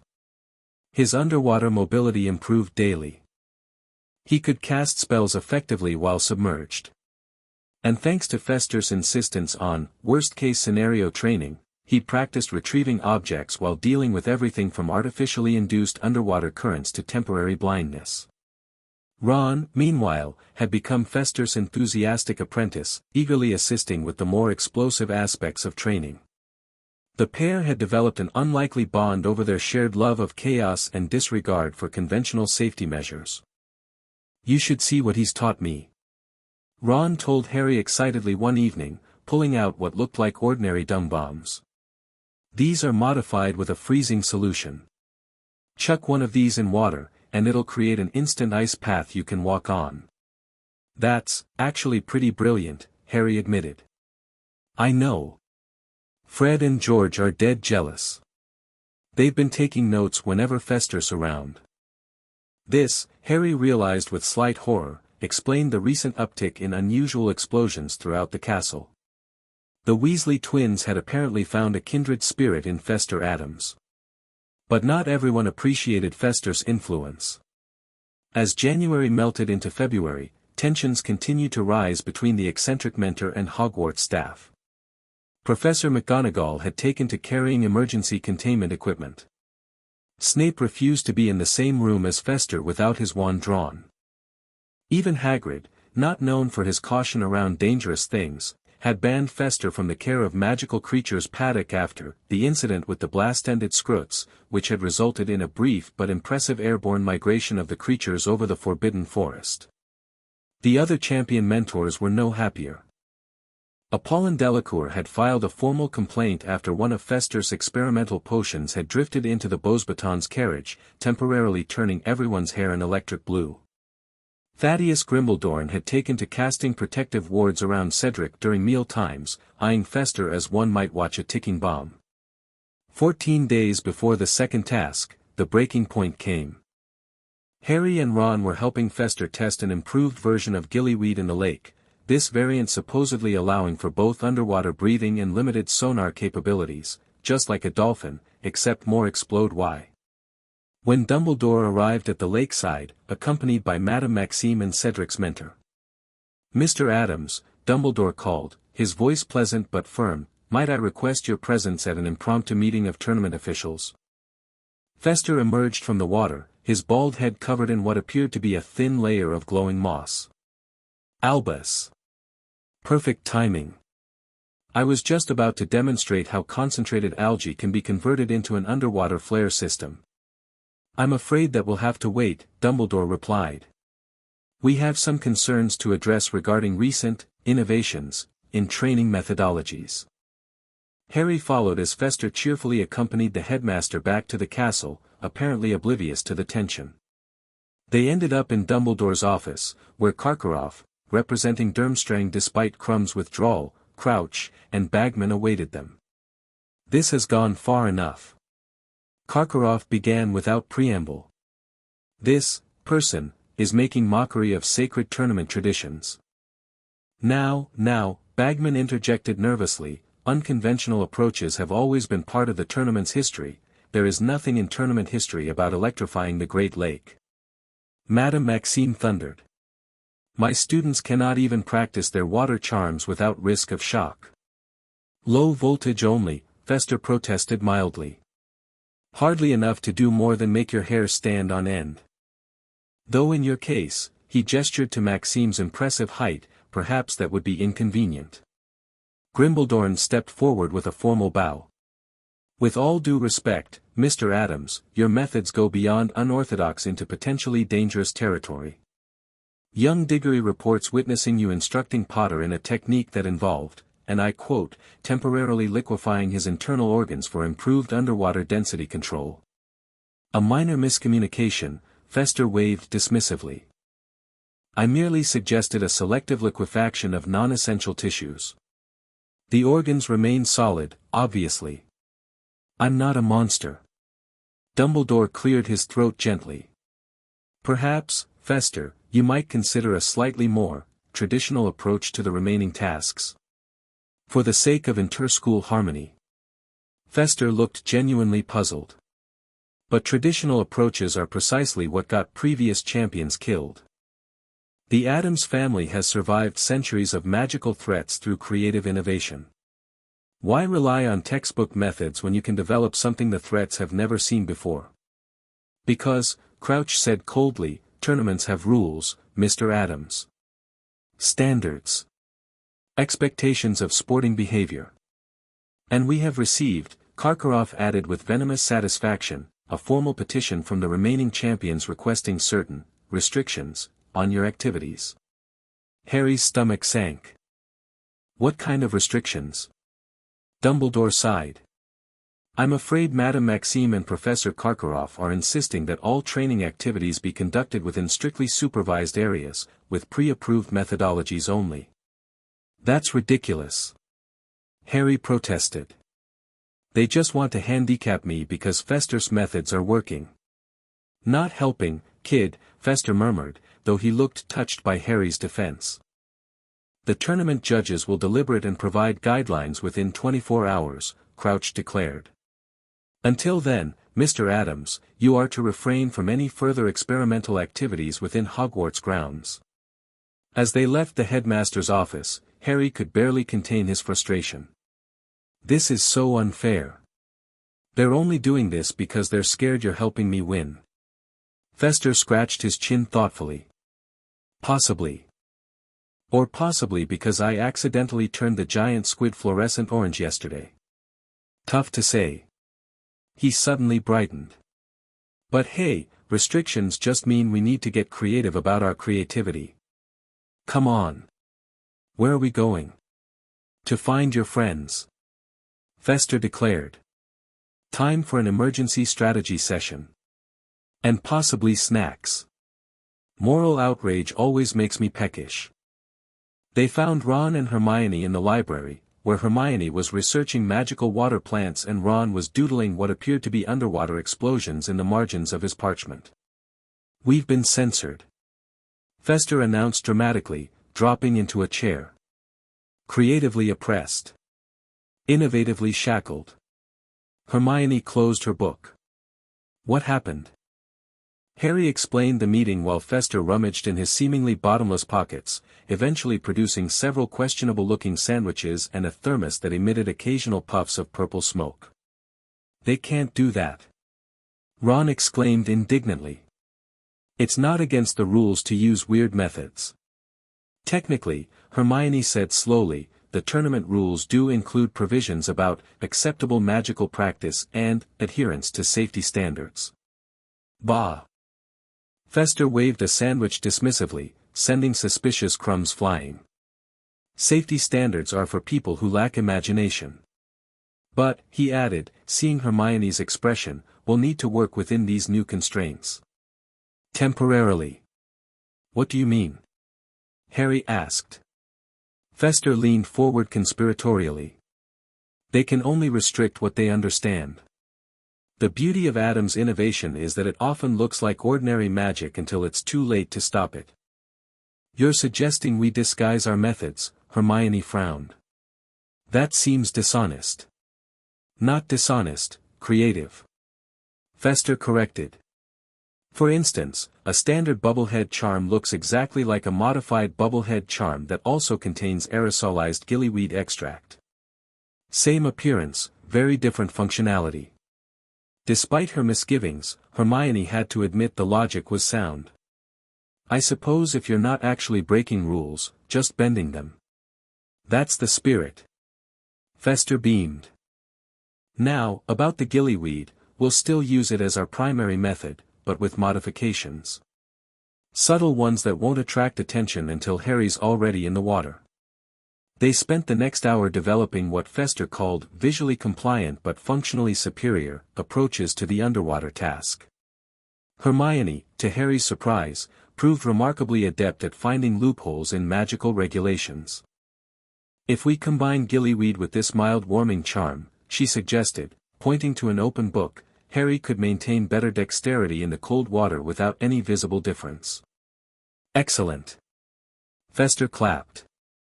And if we prepare the gillyweed in a solution of distilled hellebore and powdered moonstone, it will enhance mental clarity underwater. He scribbled furiously on a parchment that was rapidly filling with diagrams and calculations. Ron leaned over to Harry. I think Hermione's actually starting to enjoy this. Harry nodded, watching in amazement as his rule-abiding friend enthusiastically debated creative interpretations of magical guidelines with Uncle Fester. Their planning session was interrupted by the arrival of Cedric Diggory, who approached their table hesitantly. Potter, he greeted with a nod. Mr. Adams. Could I have a word? Harry followed Cedric to a quiet corner of the library, curious but wary. Look, Cedric began awkwardly, I wanted you to know I didn't sign that petition. Grimbledorn did, without asking me. Oh, Harry said, surprised. Thanks. Your methods are strange, Cedric continued with a half-smile, but effective. That dragon illusion was brilliant. He hesitated. The thing is, some strange stuff has been happening beyond just your training. Crumb withdrawing so suddenly, Crouch acting weird at meetings, my father getting anonymous warnings to pull me out of the tournament. Harry frowned. Warnings? From who? That's just it, no one knows. But after what happened with your name in the goblet? Cedric shrugged. Just seems like there's more going on than a simple tournament. You think someone's interfering? I think someone put your name in that goblet for a reason, Cedric said quietly. And maybe they're not happy with how well you're doing. As Cedric walked away, Harry felt a chill that had nothing to do with the February weather. He returned to their table, deep in thought. What did Pretty Boy want? Fester asked, not looking up from his diagrams. Harry repeated Cedric's concerns, watching Fester's expression grow unusually serious. Fester stroked his chin. Mysterious warnings, unexplained withdrawals, strange behavior from officials. Classic signs of nefarious plotting. His eyes lit up. This is even better than I thought. We're not just preparing for a tournament, we're foiling a conspiracy. Uncle Fester, Hermione said carefully, this could be dangerous. Of course it's dangerous. Fester exclaimed gleefully. All the best things are. But this explains why my special dark arts detection spells have been twitching lately. Harry stared at him. You're what? Oh, I've been running passive detection spells since I arrived, Fester said casually. Standard Adams protocol when visiting new places. Never know when you might stumble across a lovely cursed artifact or malevolent spirit. He pulled out a small brass device that resembled a pocket watch with too many hands. Been getting odd readings near the defense against the dark arts classroom. And that Moody fellow sets it off something fierce. Professor Moody. Ron frowned. But he's an Auror. He fights dark wizards. Maybe, Fester squinted at his device, or maybe there's more going on. Old family saying, when a ghost moans at midnight, check if it's actually a burglar with indigestion. What does that even mean? Hermione asked, baffled. It means, Fester replied, suddenly serious, that we need to expand our training beyond just the underwater task. Harry needs to be prepared for whatever's really going on here. He snapped his fingers. Dual focus. Ron, you'll help me with the underwater breathing enhancements. Hermione, you research defensive strategies against unknown threats. Harry will split his time between both. Despite the new restrictions, the next 2 weeks saw intense preparation. During the day, they practiced approved methods under staff supervision. In the evenings, hidden in abandoned classrooms or the room of requirement, which Fester had discovered while exploring architectural anomalies, they developed their true strategies. Fester, to everyone's surprise, proved remarkably adept at appearing to comply with rules while completely subverting them. He attended meetings with tournament officials with polite attention, nodded at their restrictions, then immediately found 12 ways around them. "It's an Adam's specialty," he explained one evening as they worked on what he called emergency contingencies in the room of requirement. When you've lived for generations with various magical authorities trying to shut down your family's more creative pursuits, you learn to be flexible about rule interpretation. Harry mastered several versions of underwater breathing techniques, from standard gillyweed to the enhanced variant Fester and Hermione had developed, which included improved visibility, temperature regulation, and what Fester called emergency propulsion capability, which Harry suspected was just a fancy term for underwater explosion you can swim away from. Meanwhile, Ron helped Fester develop various gadgets disguised as ordinary objects, a watch that detected magical tampering, shoelaces that could instantly bind an attacker, and a seemingly normal quill that could write messages visible only to specific people. Hermione, true to form, buried herself in research about previous tournament sabotage attempts and defensive countermeasures. She also kept a careful eye on Moody's movements, confirming Fester's suspicions that the defense professor's behavior was occasionally inconsistent. "He drinks from that flask every hour, almost exactly on the hour," she reported. "And sometimes he talks about magical theory in ways that contradict things he said earlier in the term." "Memory issues?" Ron suggested. "Or something else," Fester mused. "Keep watching him, but subtly. If he is involved in whatever's happening, we don't want to tip him off." As the second task approached, Harry found himself strangely calm. Between Fester's chaotic but effective training and their growing awareness that larger forces might be at play, the underwater challenge seemed almost straightforward by comparison. 3 days before the task, Harry woke in the middle of the night to find Fester sitting cross-legged on the foot of his bed, the strange brass detection device glowing faintly in his hands. "Something's happening," Fester whispered, uncharacteristically solemn. "Dark magic spike near the forest edge.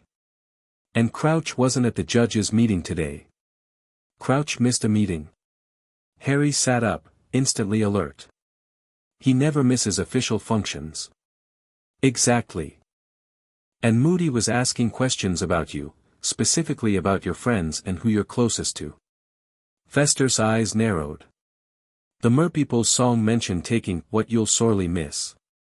Harry's blood ran cold as he understood. "They're going to take a person. A hostage." Fester nodded grimly. "And if someone's manipulating this tournament, they could influence who gets taken and how they're protected underwater. We need to warn Ron and Hermione." "Already done. I've given them both emergency breathing devices, look like ordinary wizard candies, activate on contact with water." Fester tapped his device thoughtfully.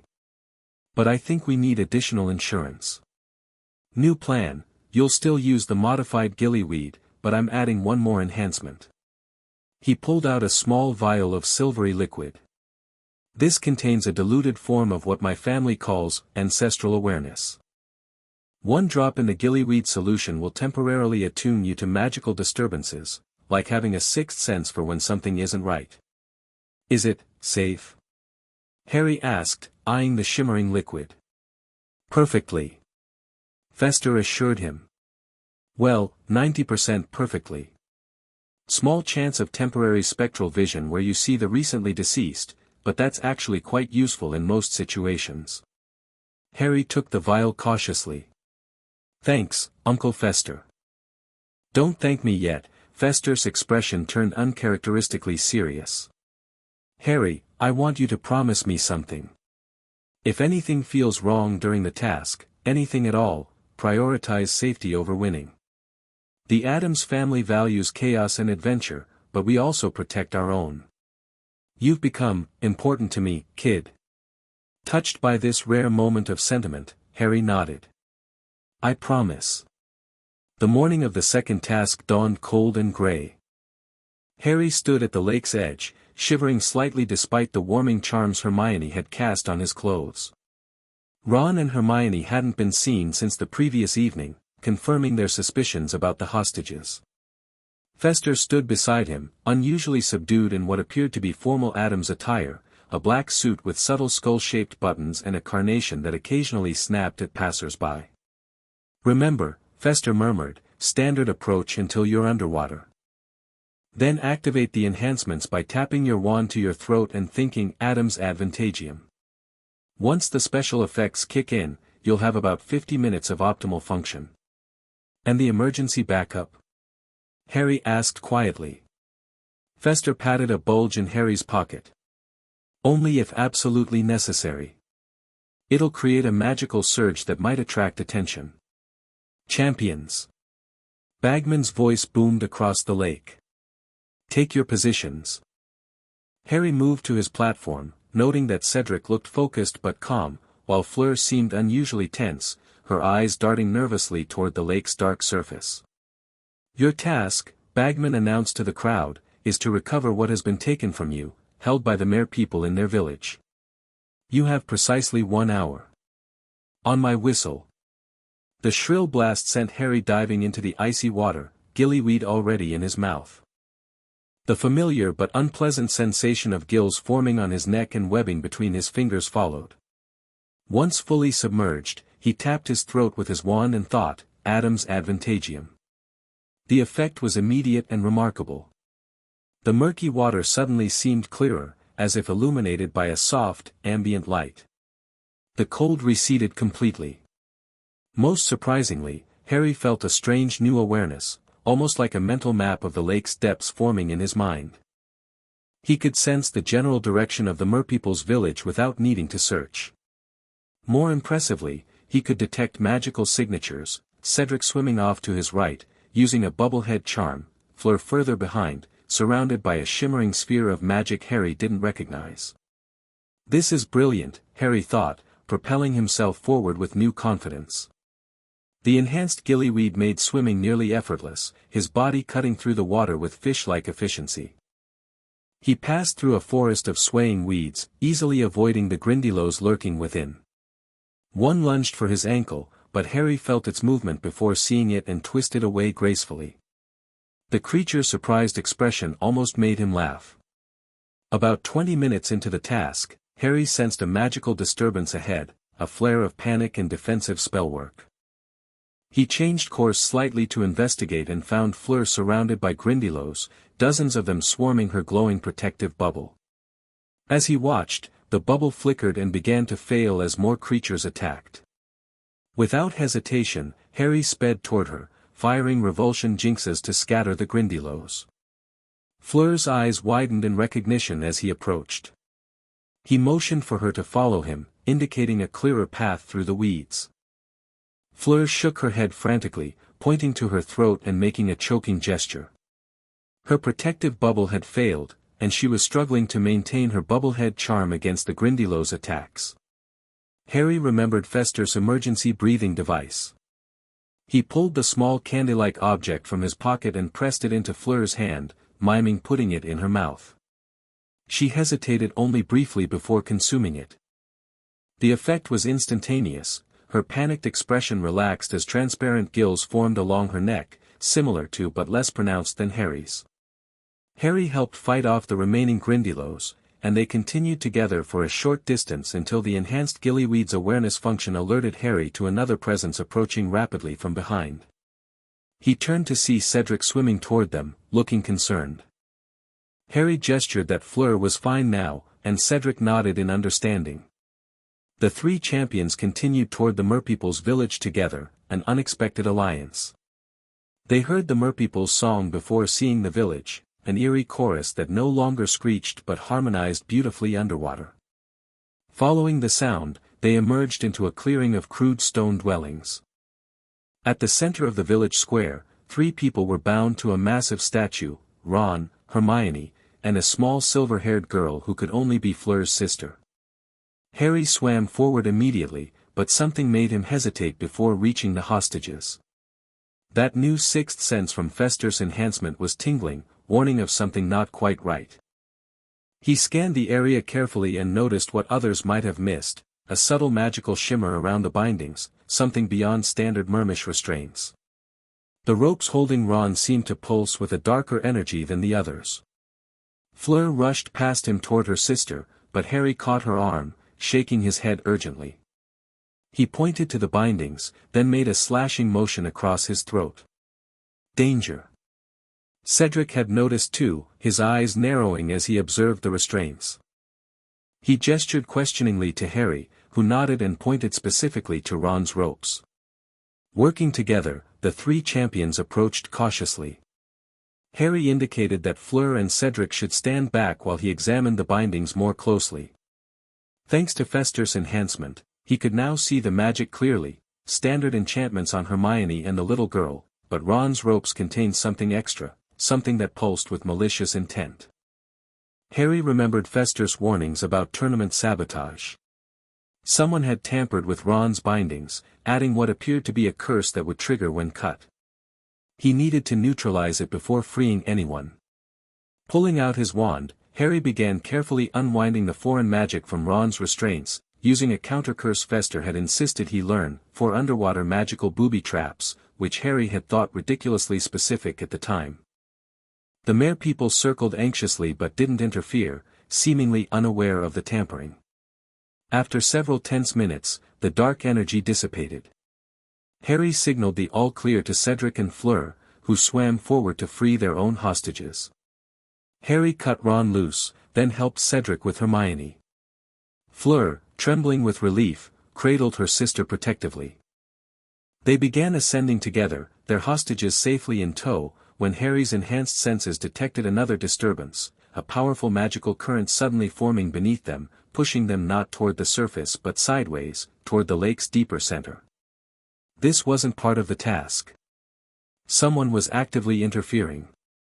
Harry gestured urgently for the others to swim harder toward the surface, but the current strengthened, now clearly targeting the whole group.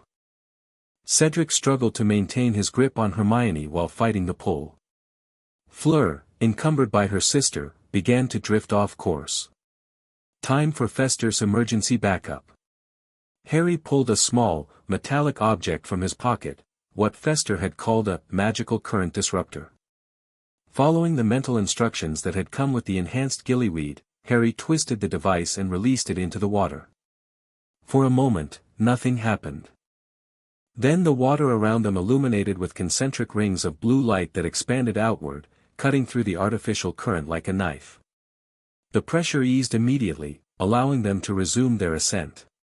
But Harry's enhanced senses warned him they weren't safe yet. Whatever, or whoever, had created the current was now focusing on a single target, Ron. A dark tendril of magic reached toward his unconscious friend, trying to separate him from the group. Harry gripped Ron tighter and kicked hard for the surface, now visible about 30 feet above. Cedric and Fleur were nearly there with their hostages. The dark magic pursued, wrapping around Ron's ankle. Harry felt rather than saw it, a cold malevolence that reminded him horribly of Dementors. He slashed at it with his wand, firing every counter-curse he could remember. 20 feet from the surface. The magic tightened its grip. 10 feet. Harry's lungs were beginning to burn as the gillyweed's effect started to fade. 5 feet. The tendril gave one final, powerful yank. Harry made a split-second decision. He twisted in the water and pointed his wand directly at the dark magic source, a shadowy figure barely visible at the lake's murky edge, partially concealed behind a stand of reeds. Expecto Patronum. He tried to shout underwater, focusing on his happiest memories, winning the first task, reuniting with Ron, Fester's bizarre but effective mentorship. No sound emerged, but a burst of silver light erupted from his wand, coalescing into his stag Patronus. The silvery animal charged through the water with impossible grace, scattering the dark magic like smoke in a strong wind. Harry broke the surface seconds later, gasping for air as the gillyweed's effects completely dissipated. Ron sputtered beside him, waking from the enchanted sleep as they reached the surface. The crowd erupted in cheers as all three champions and their hostages returned safely. Harry scanned the shoreline for the shadowy figure, but whoever had cast the dark magic had vanished. Fester was waiting at the platform, uncharacteristically pale but beaming with relief. "You felt it?" he asked quietly as he helped Harry out of the water. Harry nodded grimly. "Someone tampered with Ron's bindings. And then tried to prevent us from surfacing." "Dark magic," Fester confirmed. "I felt it from shore, made my fillings vibrate. That's why I signaled Dumbledore." He nodded toward the judge's table, where Dumbledore was deep in conversation with Moody, both looking serious. "Did you see who it was?" Harry asked. "Glimpse only." Limping figure, disappeared into the trees. Fester's eyes narrowed. "But more importantly, you used the Adam's advantage perfectly. Did you experience any spectral visions? Temporary possession? Sudden urge to speak in tongues?" "No, just enhanced awareness and sensing magic." "Ah well, can't have everything," Fester sighed, then brightened. "But you completed the task with style. And saved the French girl too." Indeed, Fleur was approaching them, her sister wrapped in towels beside her. "You saved Gabrielle," she said to Harry, her voice choked with emotion. "And you gave me Z breathing device when I was attacked." She turned to Fester. "Your methods, Zai, are strange, but today, I am grateful for them."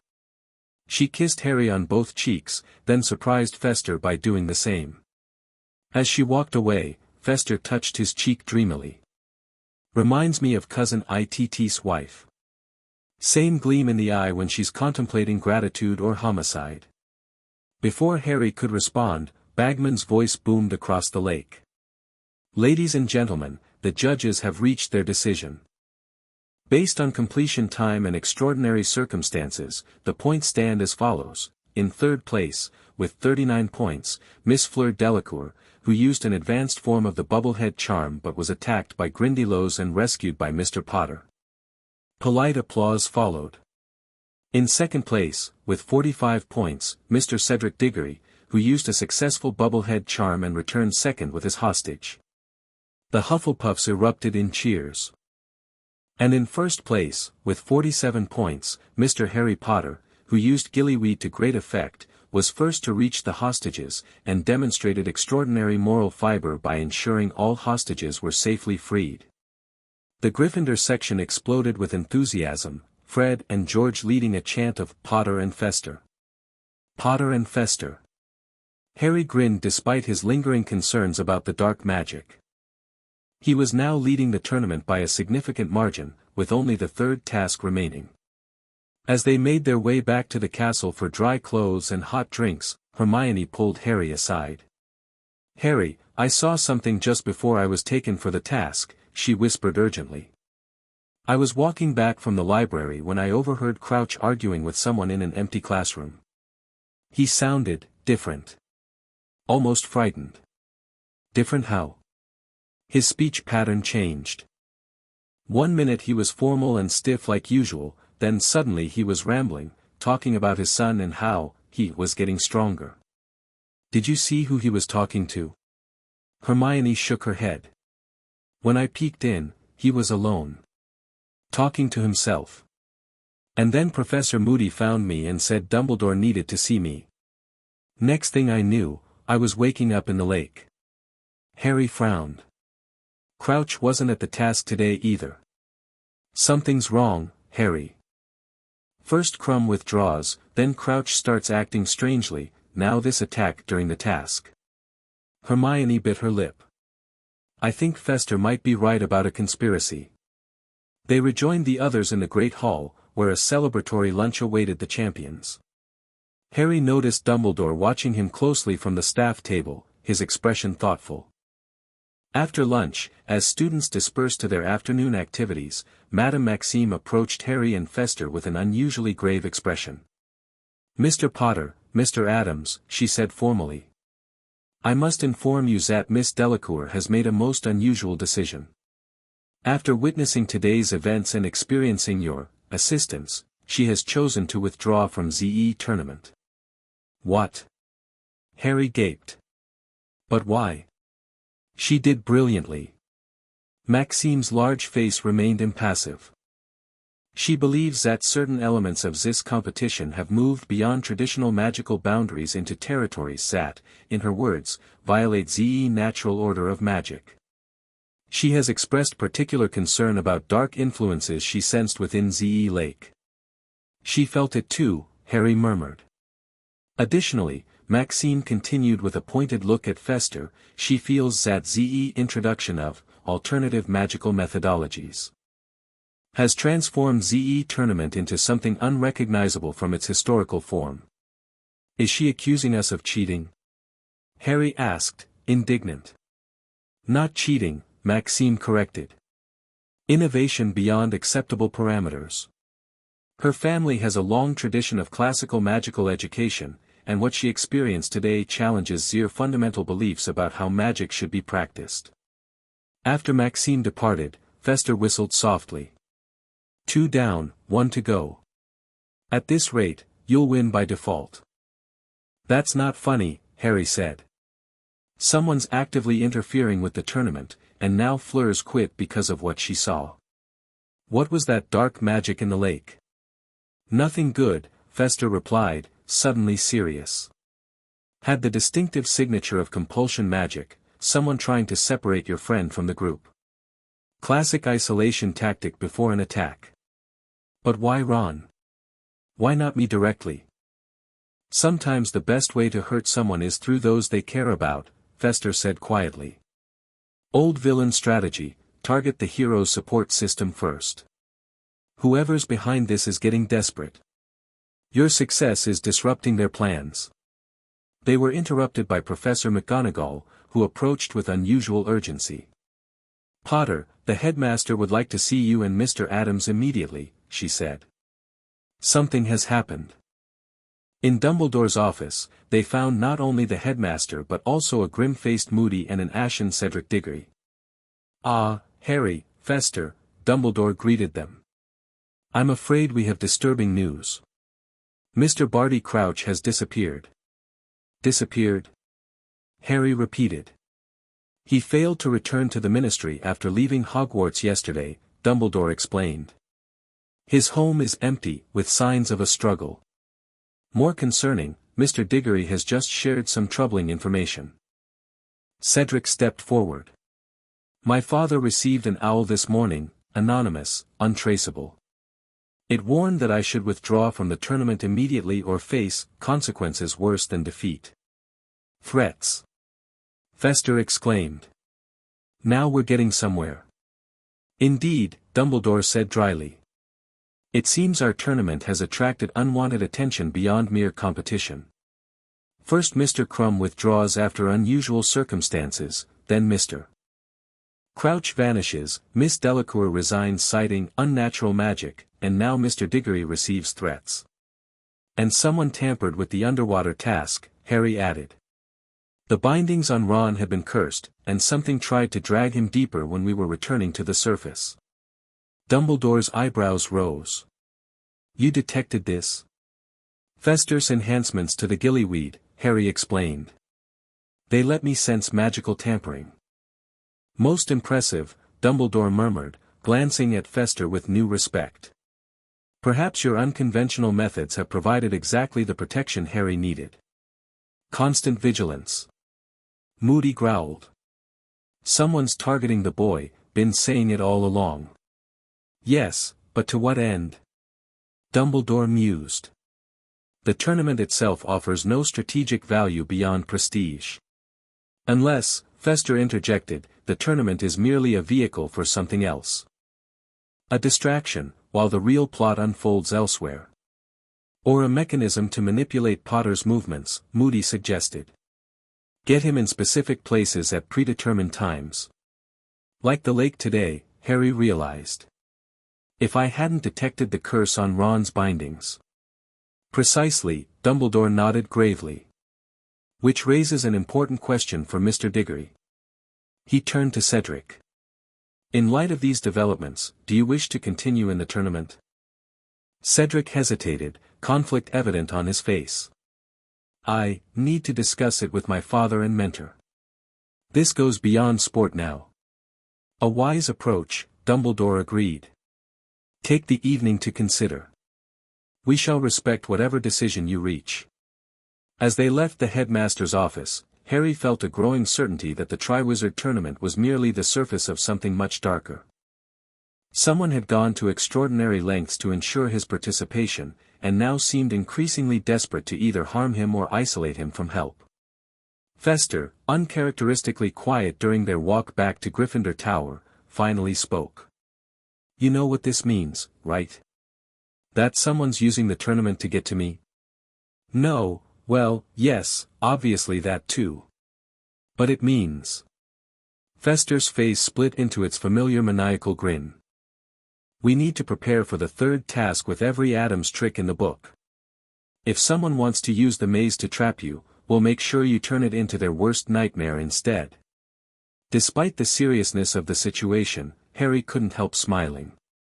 Fester's enthusiasm was infectious, and after weeks of his chaotic mentorship, Harry had developed a strange faith in the Adams approach to problems. Just promise me one thing, Harry said. No actual nightmares. I've had enough of those lately. Of course not. Fester looked offended. Nightmares are strictly recreational in the Adams family. This is serious business. He paused thoughtfully. Though a controlled hallucination or two might come in handy. Harry groaned. The third task suddenly seemed both far away and approaching too quickly.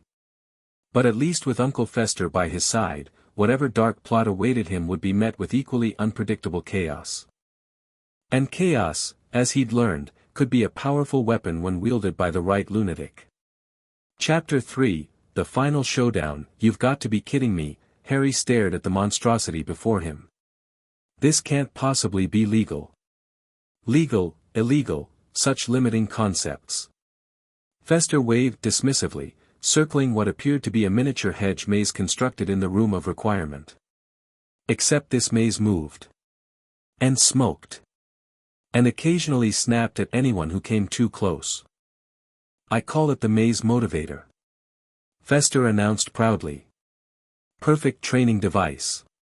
When the hedges grab you, he poked a section with a long stick, causing the shrubbery to lash out and consume the entire implement. It provides authentic incentive to improve your navigation speed. Ron whistled appreciatively. Brilliant. Does it actually eat people? Only partially, Fester assured them. Digestion takes hours, plenty of time for rescue. Usually. 2 weeks had passed since the second task, and with each day, Fester's training methods for the final challenge grew increasingly deranged. The room of requirement had become their primary headquarters after McGonagall had firmly banned them from using the Quidditch pitch, following what she termed the incident with the experimental quicksand and Professor Flitwick's unfortunate immersion. Hermione, who'd been researching in a corner surrounded by towering books, looked up with concern. The real maze won't be carnivorous, will it? Not intentionally, Fester shrugged, but why take chances? The Triwizard maze always contains unexpected threats. Historical records mention everything from sphinxes to boggarts to one memorable instance of self-replicating garden gnomes that formed a primitive hive mind. Harry approached the miniature maze cautiously. So how exactly am I supposed to train with this? Simple. Fester clapped his hands, causing several nearby objects to rattle ominously. We shrink you down to fit. I've been working on a modified shrinking solution that only lasts 40 minutes and probably won't leave any permanent cellular damage. Probably. Hermione echoed faintly. 60-40 chance, Fester nodded. Pretty good odds by Adam's standards. Last time Uncle Fulgencio tried it, he only ended up half-sized permanently. Made a fortune in the magical sideshow business. Harry exchanged alarmed glances with Ron and Hermione. After weeks of Fester's tutelage, they'd developed a silent communication system. Ron's wide eyes meant, sounds dangerous but wicked, Hermione's pinched expression translated to, absolutely not, and Harry's resigned sigh indicated, there must be a less lethal alternative. Maybe, Harry suggested carefully, we could start with strategy first. You know, before the shrinking and potential, digestion. Fair point. Fester agreed easily. Strategy before shrinking, another excellent Adams motto. Right up there with, stab twice, question once, and if it's still moving, you need a bigger mallet. He bounced over to a blackboard that had materialized against one wall. Now. The third task maze historically contains 4 types of obstacles, magical creatures. He drew a squiggly creature that resembled a cross between a blast-ended scrut and an octopus, enchanted barriers, another sketch, this one of what might have been a wall with teeth, psychological challenges, a crude drawing of a human figure with question marks floating around its head, and navigational puzzles. Seems straightforward enough, Harry ventured optimistically. Oh, absolutely not, Fester beamed. Nothing straight about it. The maze changes, you see. Shifts its pathways. Sometimes the walls move, sometimes gravity reverses, occasionally time flows backward in certain sections. Makes traditional navigation pointless. Ron groaned. So how's Harry supposed to find the cup if everything keeps changing? By thinking like an Adams. Fester exclaimed, as if it were obvious. When paths keep shifting, stop trying to memorize them. Instead, develop a relationship with the maze itself. Hermione looked skeptical. A relationship, with a hedge maze. Precisely. Fester nodded vigorously. All magical constructions develop a sort of semi-consciousness over time. The Triwizard maze, being steeped in centuries of tradition and magical energy, will have distinct personality traits. Likely moody, prone to mischief, with abandonment issues stemming from only being conjured once every few decades. Harry stared at him. You want me to psychoanalyze the maze? Better. I want you to make it like you. Fester pulled out what looked like a jar of glowing green paste. This is a specialized magical empathy ointment. Rub it on your temples before entering the maze, and the ambient magic will respond more favorably to your presence. Hermione cautiously took the jar, examining it. This looks like modified legilimency salve.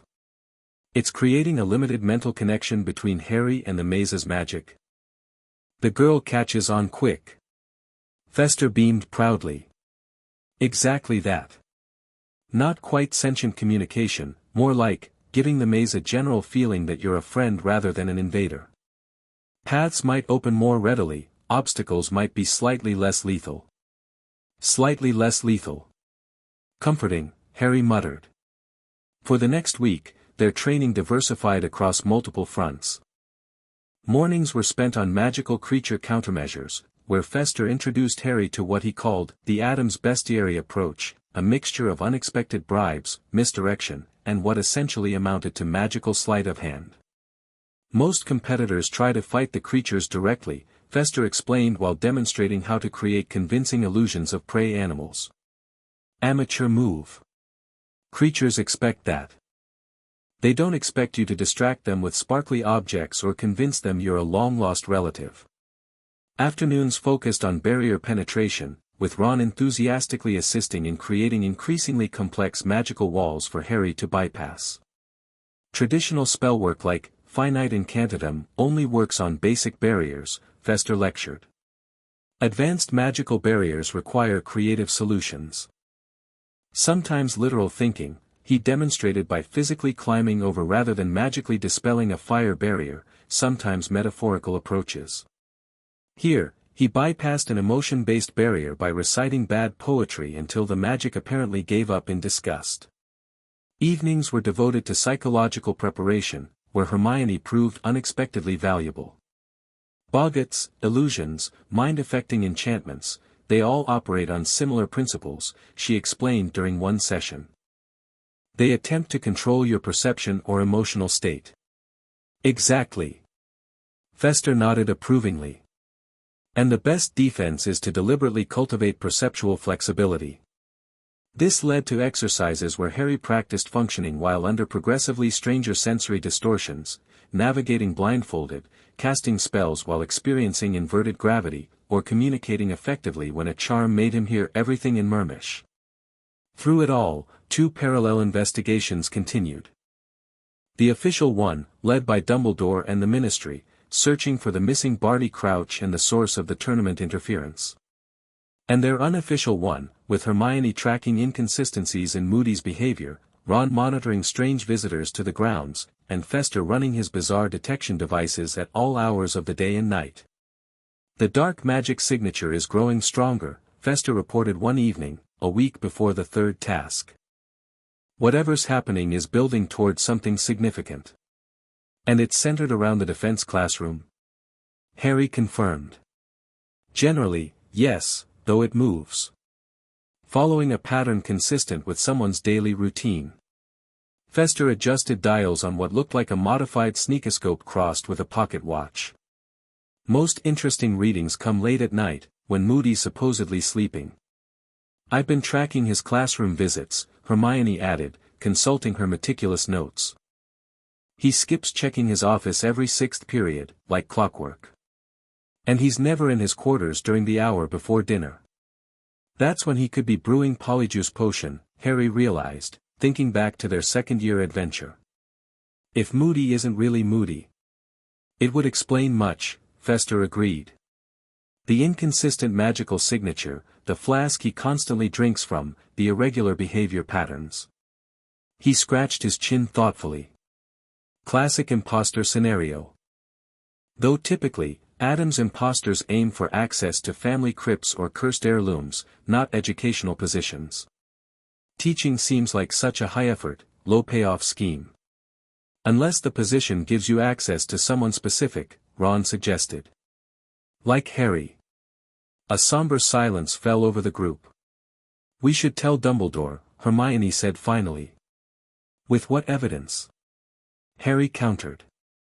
Suspicious behavior and Fester's homemade dark detector readings. We need something concrete. Then we'll get concrete evidence, Fester declared, his eyes lighting up with familiar manic enthusiasm. Time for some Adam-style investigation. Covert surveillance, carefully placed traps, and at least 3 different types of explosions as distractions. Their chance came 3 days later when Cedric Diggory approached Harry after dinner, his expression grave. Potter, got a minute? He asked quietly. Harry nodded, following Cedric to a secluded alcove. I've made my decision, Cedric said without preamble. I'm withdrawing from the tournament. Despite suspecting this might happen, Harry felt a jolt of surprise. Because of the threats? Partly, Cedric admitted. But it's more than that. After what happened in the lake, that dark magic you detected, and then Crouch vanishing. This isn't about magical skill anymore. It's about something darker. He hesitated. My father received another warning yesterday. More specific this time. Said if I entered the maze, I wouldn't come out alive. Could be just intimidation, Harry suggested, though he didn't really believe it. Cedric shook his head. Maybe. But the letter included details only someone involved with the tournament would know. Mentioned the exact creatures being placed in the maze, the cup's location. He ran a hand through his hair. Grimbledorn analyzed it. Says there's residual dark magic on the parchment. Same signature as what was detected in the lake. Harry's stomach tightened. You've told Dumbledore? Just came from his office. He didn't try to convince me to stay in. Cedric met Harry's eyes directly.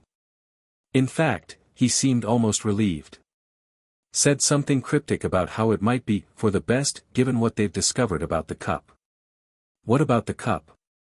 He wouldn't elaborate. Just warned me to keep it quiet until they make an official announcement. Cedric extended his hand. Look, Potter, be careful in there. Whatever's happening, it's centered around you. That's been clear from the start. Harry shook his hand. Thanks for the warning. And I understand your decision. After Cedric left, Harry immediately sought out Ron, Hermione, and Fester, finding them in the room of requirement where they'd been testing maze navigation techniques. Diggory's out, he announced without preamble. And Dumbledore knows something about the Triwizard Cup that he's not sharing.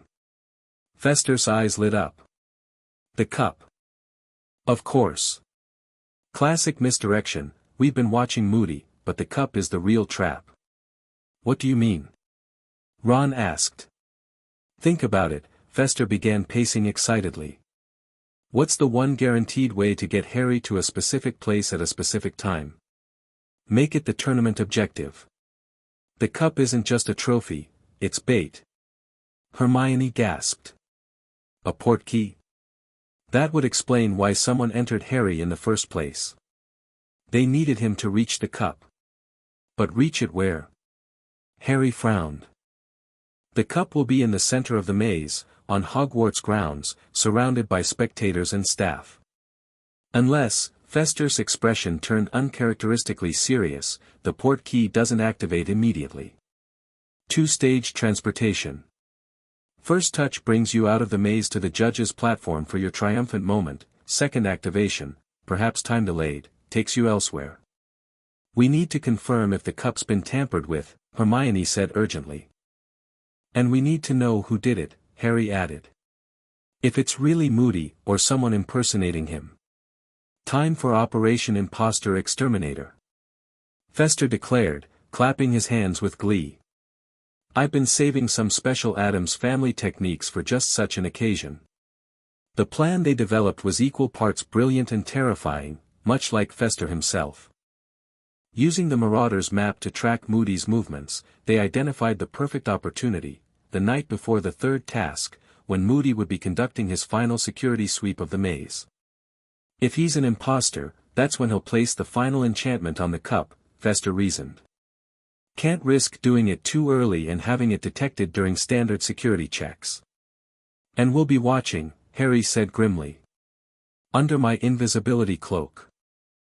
With a few Addams enhancements, Fester added, pulling out a vial of murky liquid. This potion temporarily allows you to see magical signatures. Drink it before you go, and any disguise enchantments, like those used in Polyjuice Potion, will appear as a visible aura around the subject. Hermione eyed the potion dubiously. Is it safe? Mostly. Fester assured her. Temporary side effects may include mild synesthesia, occasional dimensional double vision, and a brief period where all food tastes like copper. Small price for unmasking a villain. The night before the third task arrived with mounting tension. News of Cedric's withdrawal had spread through the school, making Harry the sole remaining champion, a first in tournament history. Speculation ran rampant, with theories ranging from international conspiracy to Harry having somehow scared off the competition with dark magic. Perfect distraction, Fester noted as they prepared in the Gryffindor common room. Everyone's so busy gossiping about the empty champions roster that security will be focused on preventing outside interference rather than watching insiders. At 11 o'clock, Harry and Fester slipped out under the invisibility cloak. Ron and Hermione stayed behind as lookouts, monitoring the Marauder's map and prepared to alert Dumbledore if anything went wrong. The night was clear and cool as they made their way across the grounds toward the Quidditch pitch, now transformed into the massive hedge maze for tomorrow's task. Fester moved with surprising stealth for someone usually so chaotic, his steps nearly silent as they approached the maze's entrance. There, Harry whispered, pointing to a moving light near the center of the maze. Someone's already inside. Fester pulled out his detector, which emitted a soft, pulsing glow. Dark magic signature. Strong. And, familiar. Same as what we detected in the lake. They carefully entered the maze, Fester occasionally consulting a small compass-like device that apparently tracked magical signatures. The hedges loomed ominously on either side, their shadows dancing in the moonlight. Remember, Fester murmured, if we're right, we're tracking someone dangerous enough to infiltrate Hogwarts, powerful enough to confound the Goblet of Fire, and cunning enough to manipulate the entire tournament. Be ready for anything. Harry nodded, his wand gripped tightly. The potion Fester had given him was working, the world had taken on strange overlays of color, with magical enchantments visible as shimmering auras around objects. The hedge walls pulsed with a gentle green light, while more aggressive enchantments, traps laid for tomorrow's task, glowed in warning reds and purples. They navigated carefully, following the moving light ahead. Twice they had to freeze as patrol wizards passed nearby, ministry officials conducting security sweeps of their own. Finally, after nearly 20 minutes of careful progress, they reached a clearing near the maze's center. There, illuminated by wandlight, stood the Triwizard cup on its pedestal, glowing with an ethereal blue light. And beside it, his back to them, was the unmistakable form of Mad-Eye Moody, except Harry could now see what normal vision couldn't, a sickly yellow aura surrounding the figure, pulsing and shifting like a second skin. Disguise magic, Fester breathed. Polyjuice, just as we suspected. They watched as the false Moody raised his wand over the cup, muttering incantations. The cup's blue glow briefly flared red, then settled back to blue with a subtle undertone that Harry's enhanced vision detected as a dark, oily shimmer. Portkey enchantment, Fester whispered. Complex 1. 2-stage, just as I guessed. Harry shifted slightly for a better view, but his foot caught on a root. The tiny noise, barely audible, was enough. The impostor spun around, magical eye whirring frantically. Who's there? He growled, wand raised. Hominum revelio. A pulse of magic swept over them, and Harry felt the invisibility cloak's protection waver under the powerful detection spell. The false Moody's magical eye fixed directly on their location. Potter, he snarled. Always meddling. Should have known you'd figure it out eventually. With a swift motion, he cast a wide area stunning spell. Fester shoved Harry aside, taking the brunt of the spell himself. He convulsed briefly, then dropped to the ground with a thud. Uncle Fester! Harry cried, dropping the now useless cloak and raising his wand. Expelliarmus, the impostor shouted. Harry deflected the spell with a hasty shield charm. Who are you? What have you done to the real Moody? The false Moody laughed, a sound nothing like the real Auror's gruff chuckle. The real Moody's been in my trunk all year, providing a convenient source of hair for Polyjuice potion. As for who I am. He reached into his robes and pulled out his flask, but instead of drinking from it, he deliberately poured its contents onto the ground. You'll know soon enough. Harry watched in horrified fascination as the transformation began. The grizzled features melted away, the magical eye popped out, and a wooden leg clattered to the ground. Where Moody had stood now crouched a much younger man with straw-colored hair and a manic gleam in his eyes that reminded Harry eerily of a twisted version of Fester's own enthusiastic gaze. Barty Crouch. Jr. Harry guessed, remembering the name from conversations about the missing ministry official. Very good, Potter. The man straightened, grinning maniacally. Did your homework, did you? Or did that freak mentor of yours figure it out? He's been quite the inconvenience, you know. None of this was supposed to be so complicated. The tournament, Harry said, keeping his wand trained on Crouch while trying to edge closer to Fester's motionless form. You rigged it from the beginning. Put my name in the goblet. Of course I did. A simple confundus charm to make the goblet think there were 4 schools, then entered you as the sole competitor for the 4th. Child's play, really. Crouch circled slowly, forcing Harry away from Fester. Everything was proceeding perfectly until you brought in that Adams lunatic. The other champions were supposed to be eliminated gradually, naturally, not scared off by his deranged methods. What's the cup do? Harry demanded, nodding toward the glowing trophy. Where's it supposed to take me? Crouch's grin widened. To my master, of course. The Dark Lord awaits your arrival, the final ingredient in his resurrection ritual. Your blood, Potter. The blood of the enemy, forcibly taken. A cold dread washed over Harry. Voldemort. Do not speak his name. Crouch snarled, suddenly furious. You are unworthy. But yes, the Dark Lord has waited patiently, growing stronger. And tomorrow, when you inevitably reach the cup, alone, now that all other champions have conveniently withdrawn, you'll be delivered directly to him. And if I refuse to touch the cup? Crouch laughed again. Then I'll simply stun you and deliver you myself. Though that lacks the poetry of you unwittingly participating in your enemy's rebirth. He raised his wand. But now that you've discovered the plan, I'll have to improvise. Stupefy. Harry dodged, firing back with his own stunning spell that Crouch deflected easily. You're out of your depth, boy, Crouch taunted. I was dueling before you were born. They exchanged a rapid series of spells, Harry desperately trying to remember everything he'd learned in recent weeks. But Crouch was relentless, driving Harry back with increasingly dangerous curses that singed the hedge walls and tore up the ground between them. Crucio! Crouch shouted, his face twisted with hate. Harry dived behind the cup's pedestal, the unforgivable curse missing him by inches. He was trapped, outmatched, with Fester unconscious and no way to signal for help. Then he remembered, Fester's emergency backup. Every training session, every challenge, Fester had insisted Harry carry what he called a panic button for worst-case scenarios. Harry fumbled in his pocket, fingers closing around a small metallic device shaped like a beetle. No more hiding, Potter. Crouch stalked forward. Face your destiny like a man. Harry rolled out from behind the pedestal, device clutched in his palm.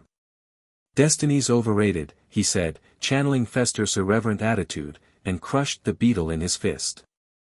For a moment, nothing happened. Then the ground beneath them trembled. A high-pitched whine filled the air, building rapidly in intensity. Crouch faltered, looking around in confusion. What did you? He never finished the question. The entire maze erupted in cascading magical pulses. Every enchantment, every spell laid upon the hedges, flared simultaneously as if overloaded. Crouch's wand flew from his hand, drawn toward the pulsing energy like metal to a magnet. Fester had called it a magical circuit breaker, designed to temporarily disrupt all active spellwork within a limited area.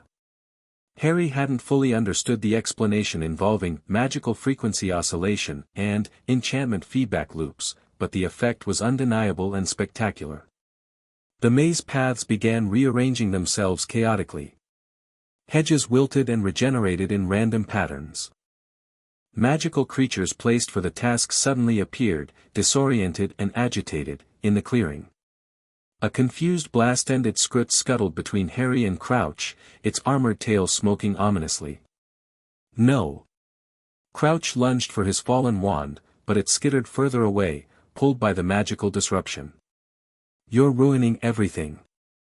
That's kind of the point, Harry replied, ducking as a section of hedge whipped overhead. In the chaos, a groan came from nearby. Fester was stirring, pushing himself up on his elbows. Did I miss the explosion? He mumbled blearily. Not exactly, Harry called, diving toward him as the Scrut shot a blast of fire in their direction. The disruption was intensifying. The Triwizard cup had risen from its pedestal and was spinning rapidly, its blue glow pulsing erratically. Crouch stared at it in horror. The portkey enchantment, it's destabilizing, he cried. If it detonates here, he never finished the warning. With a sound like shattered glass, the cup's magic imploded, releasing a concussive wave of energy that knocked everyone flat. In the sudden silence that followed, Harry raised his head cautiously. The clearing was devastated, hedges flattened, magical creatures scattered or unconscious. Crouch lay motionless several yards away, blood trickling from his nose and ears. And Fester announced, sitting up and beaming despite being covered in dirt and hedge fragments, was magnificent. Perfect magical overload cascade. Did you see the harmonic resonance patterns? Beautiful. Is he dead? Harry nodded toward Crouch's still form. Fester crawled over to check. Nope. Just unconscious. Severe magical concussion, I'd wager. He'll be babbling incoherently for days, though from what I saw, that might be an improvement. Voices and running footsteps approached from multiple directions. The commotion had finally alerted the security patrols. Within moments, the clearing was swarming with Ministry wizards, followed shortly by Dumbledore, McGonagall, and Snape. Harry. Dumbledore strode forward, looking unusually alarmed. What has happened here? It was Moody, sir, except not Moody, Harry explained breathlessly. Barty Crouch Jr. He's been impersonating Moody all year. He put my name in a goblet, and he turned the Triwizard Cup into a port key to take me to Voldemort. Voldemort? McGonagall gasped. For a resurrection ritual, Harry continued. He said I was the final ingredient, my blood. Dumbledore's expression darkened. I feared as much.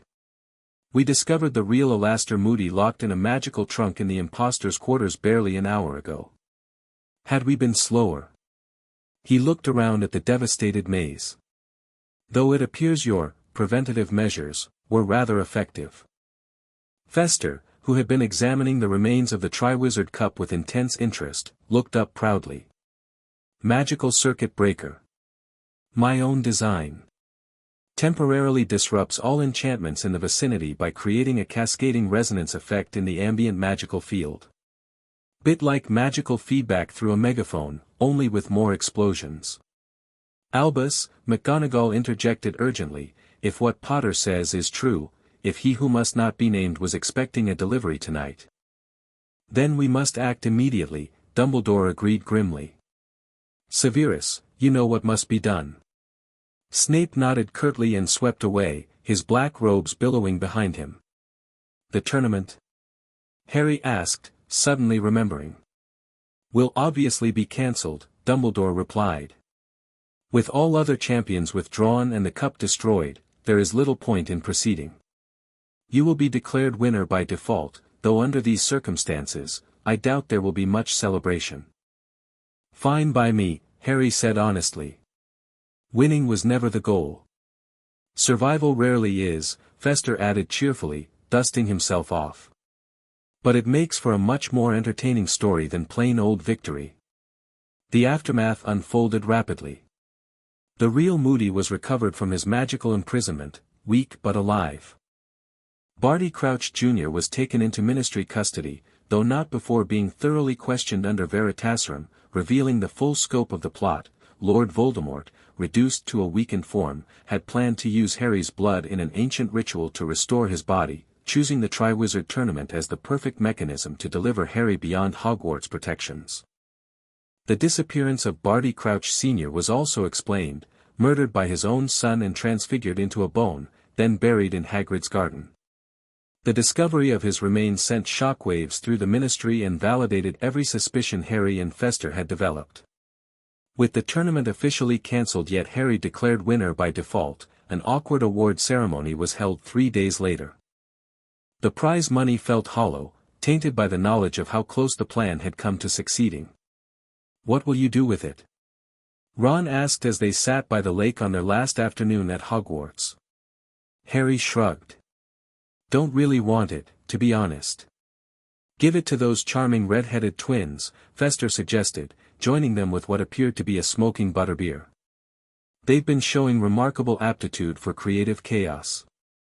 The magical world needs more of that. That's actually not a bad idea, Harry agreed, making a mental note to offer Fred and George the money for their joke shop dreams. Hermione arrived, carrying a stack of daily profits. You're famous all over again, she announced, dropping the papers between them. Though for once, Rita Skeeters actually got most of the facts right. The headlines screamed, Potter foils UNOWHO's return, and Triwizard sabotage plot revealed, and, Harry's personal favorite, Adam's methodology saves the day, is traditional magical education outdated? They're calling you a hero, Hermione told Fester, who looked uncharacteristically bashful. Me? PSH.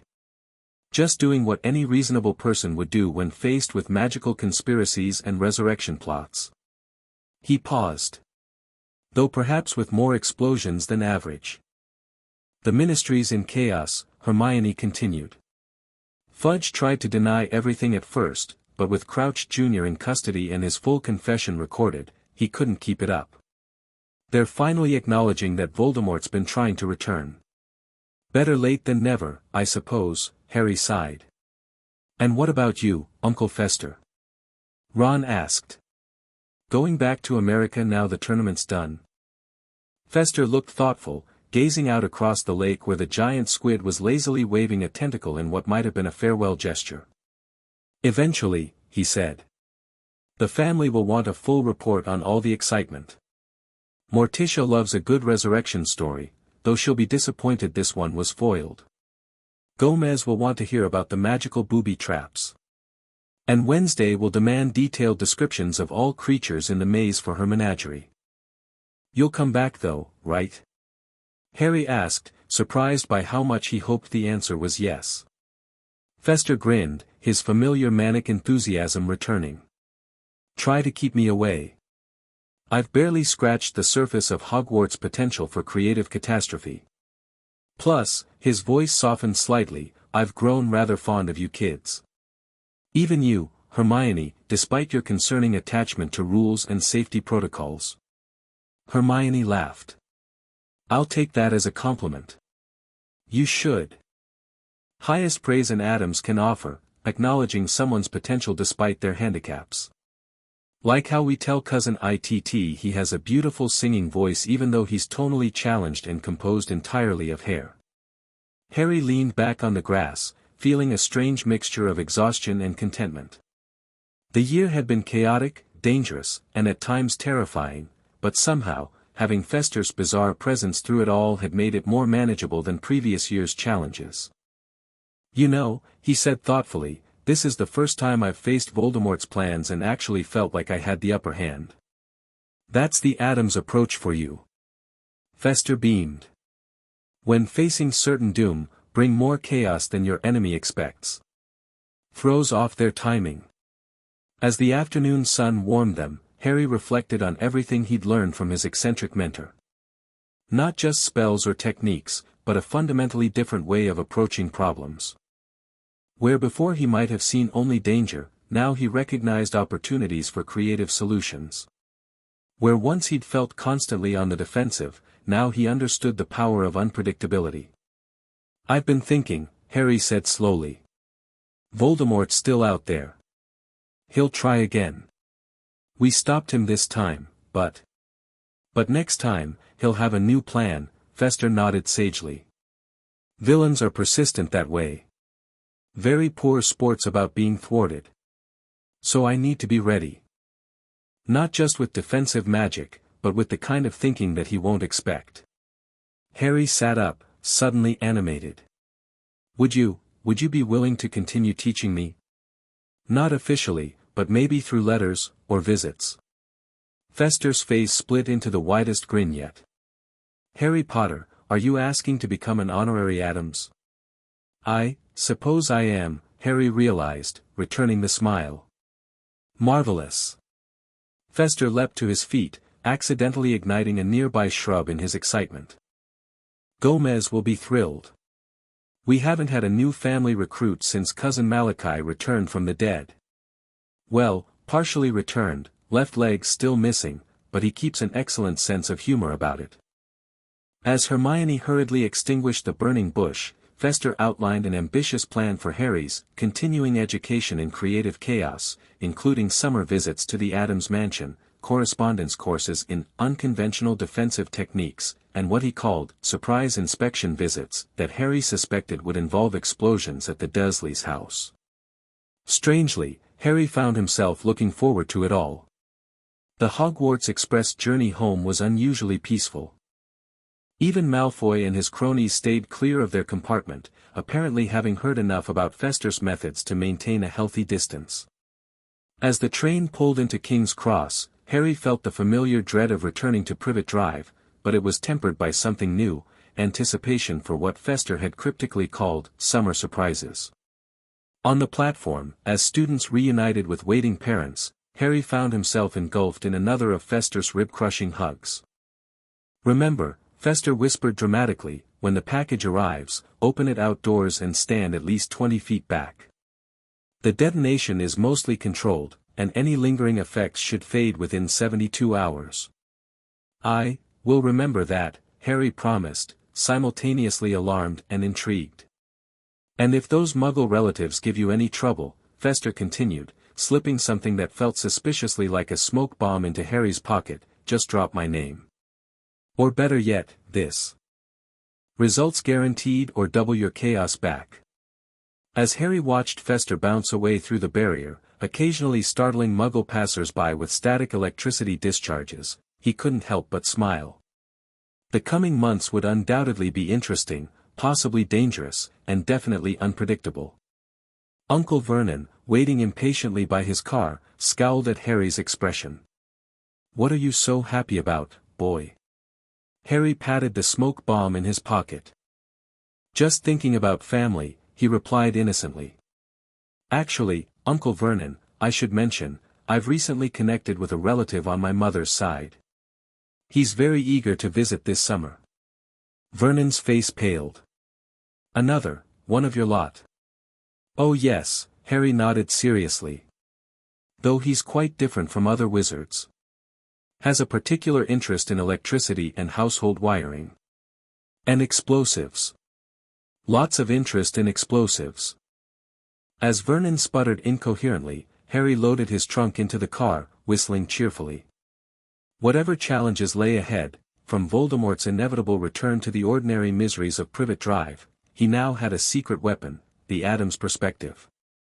And chaos, properly applied, could be the most powerful magic of all. The end. Thank you for watching this video. Please be sure to subscribe to our channel and like this video.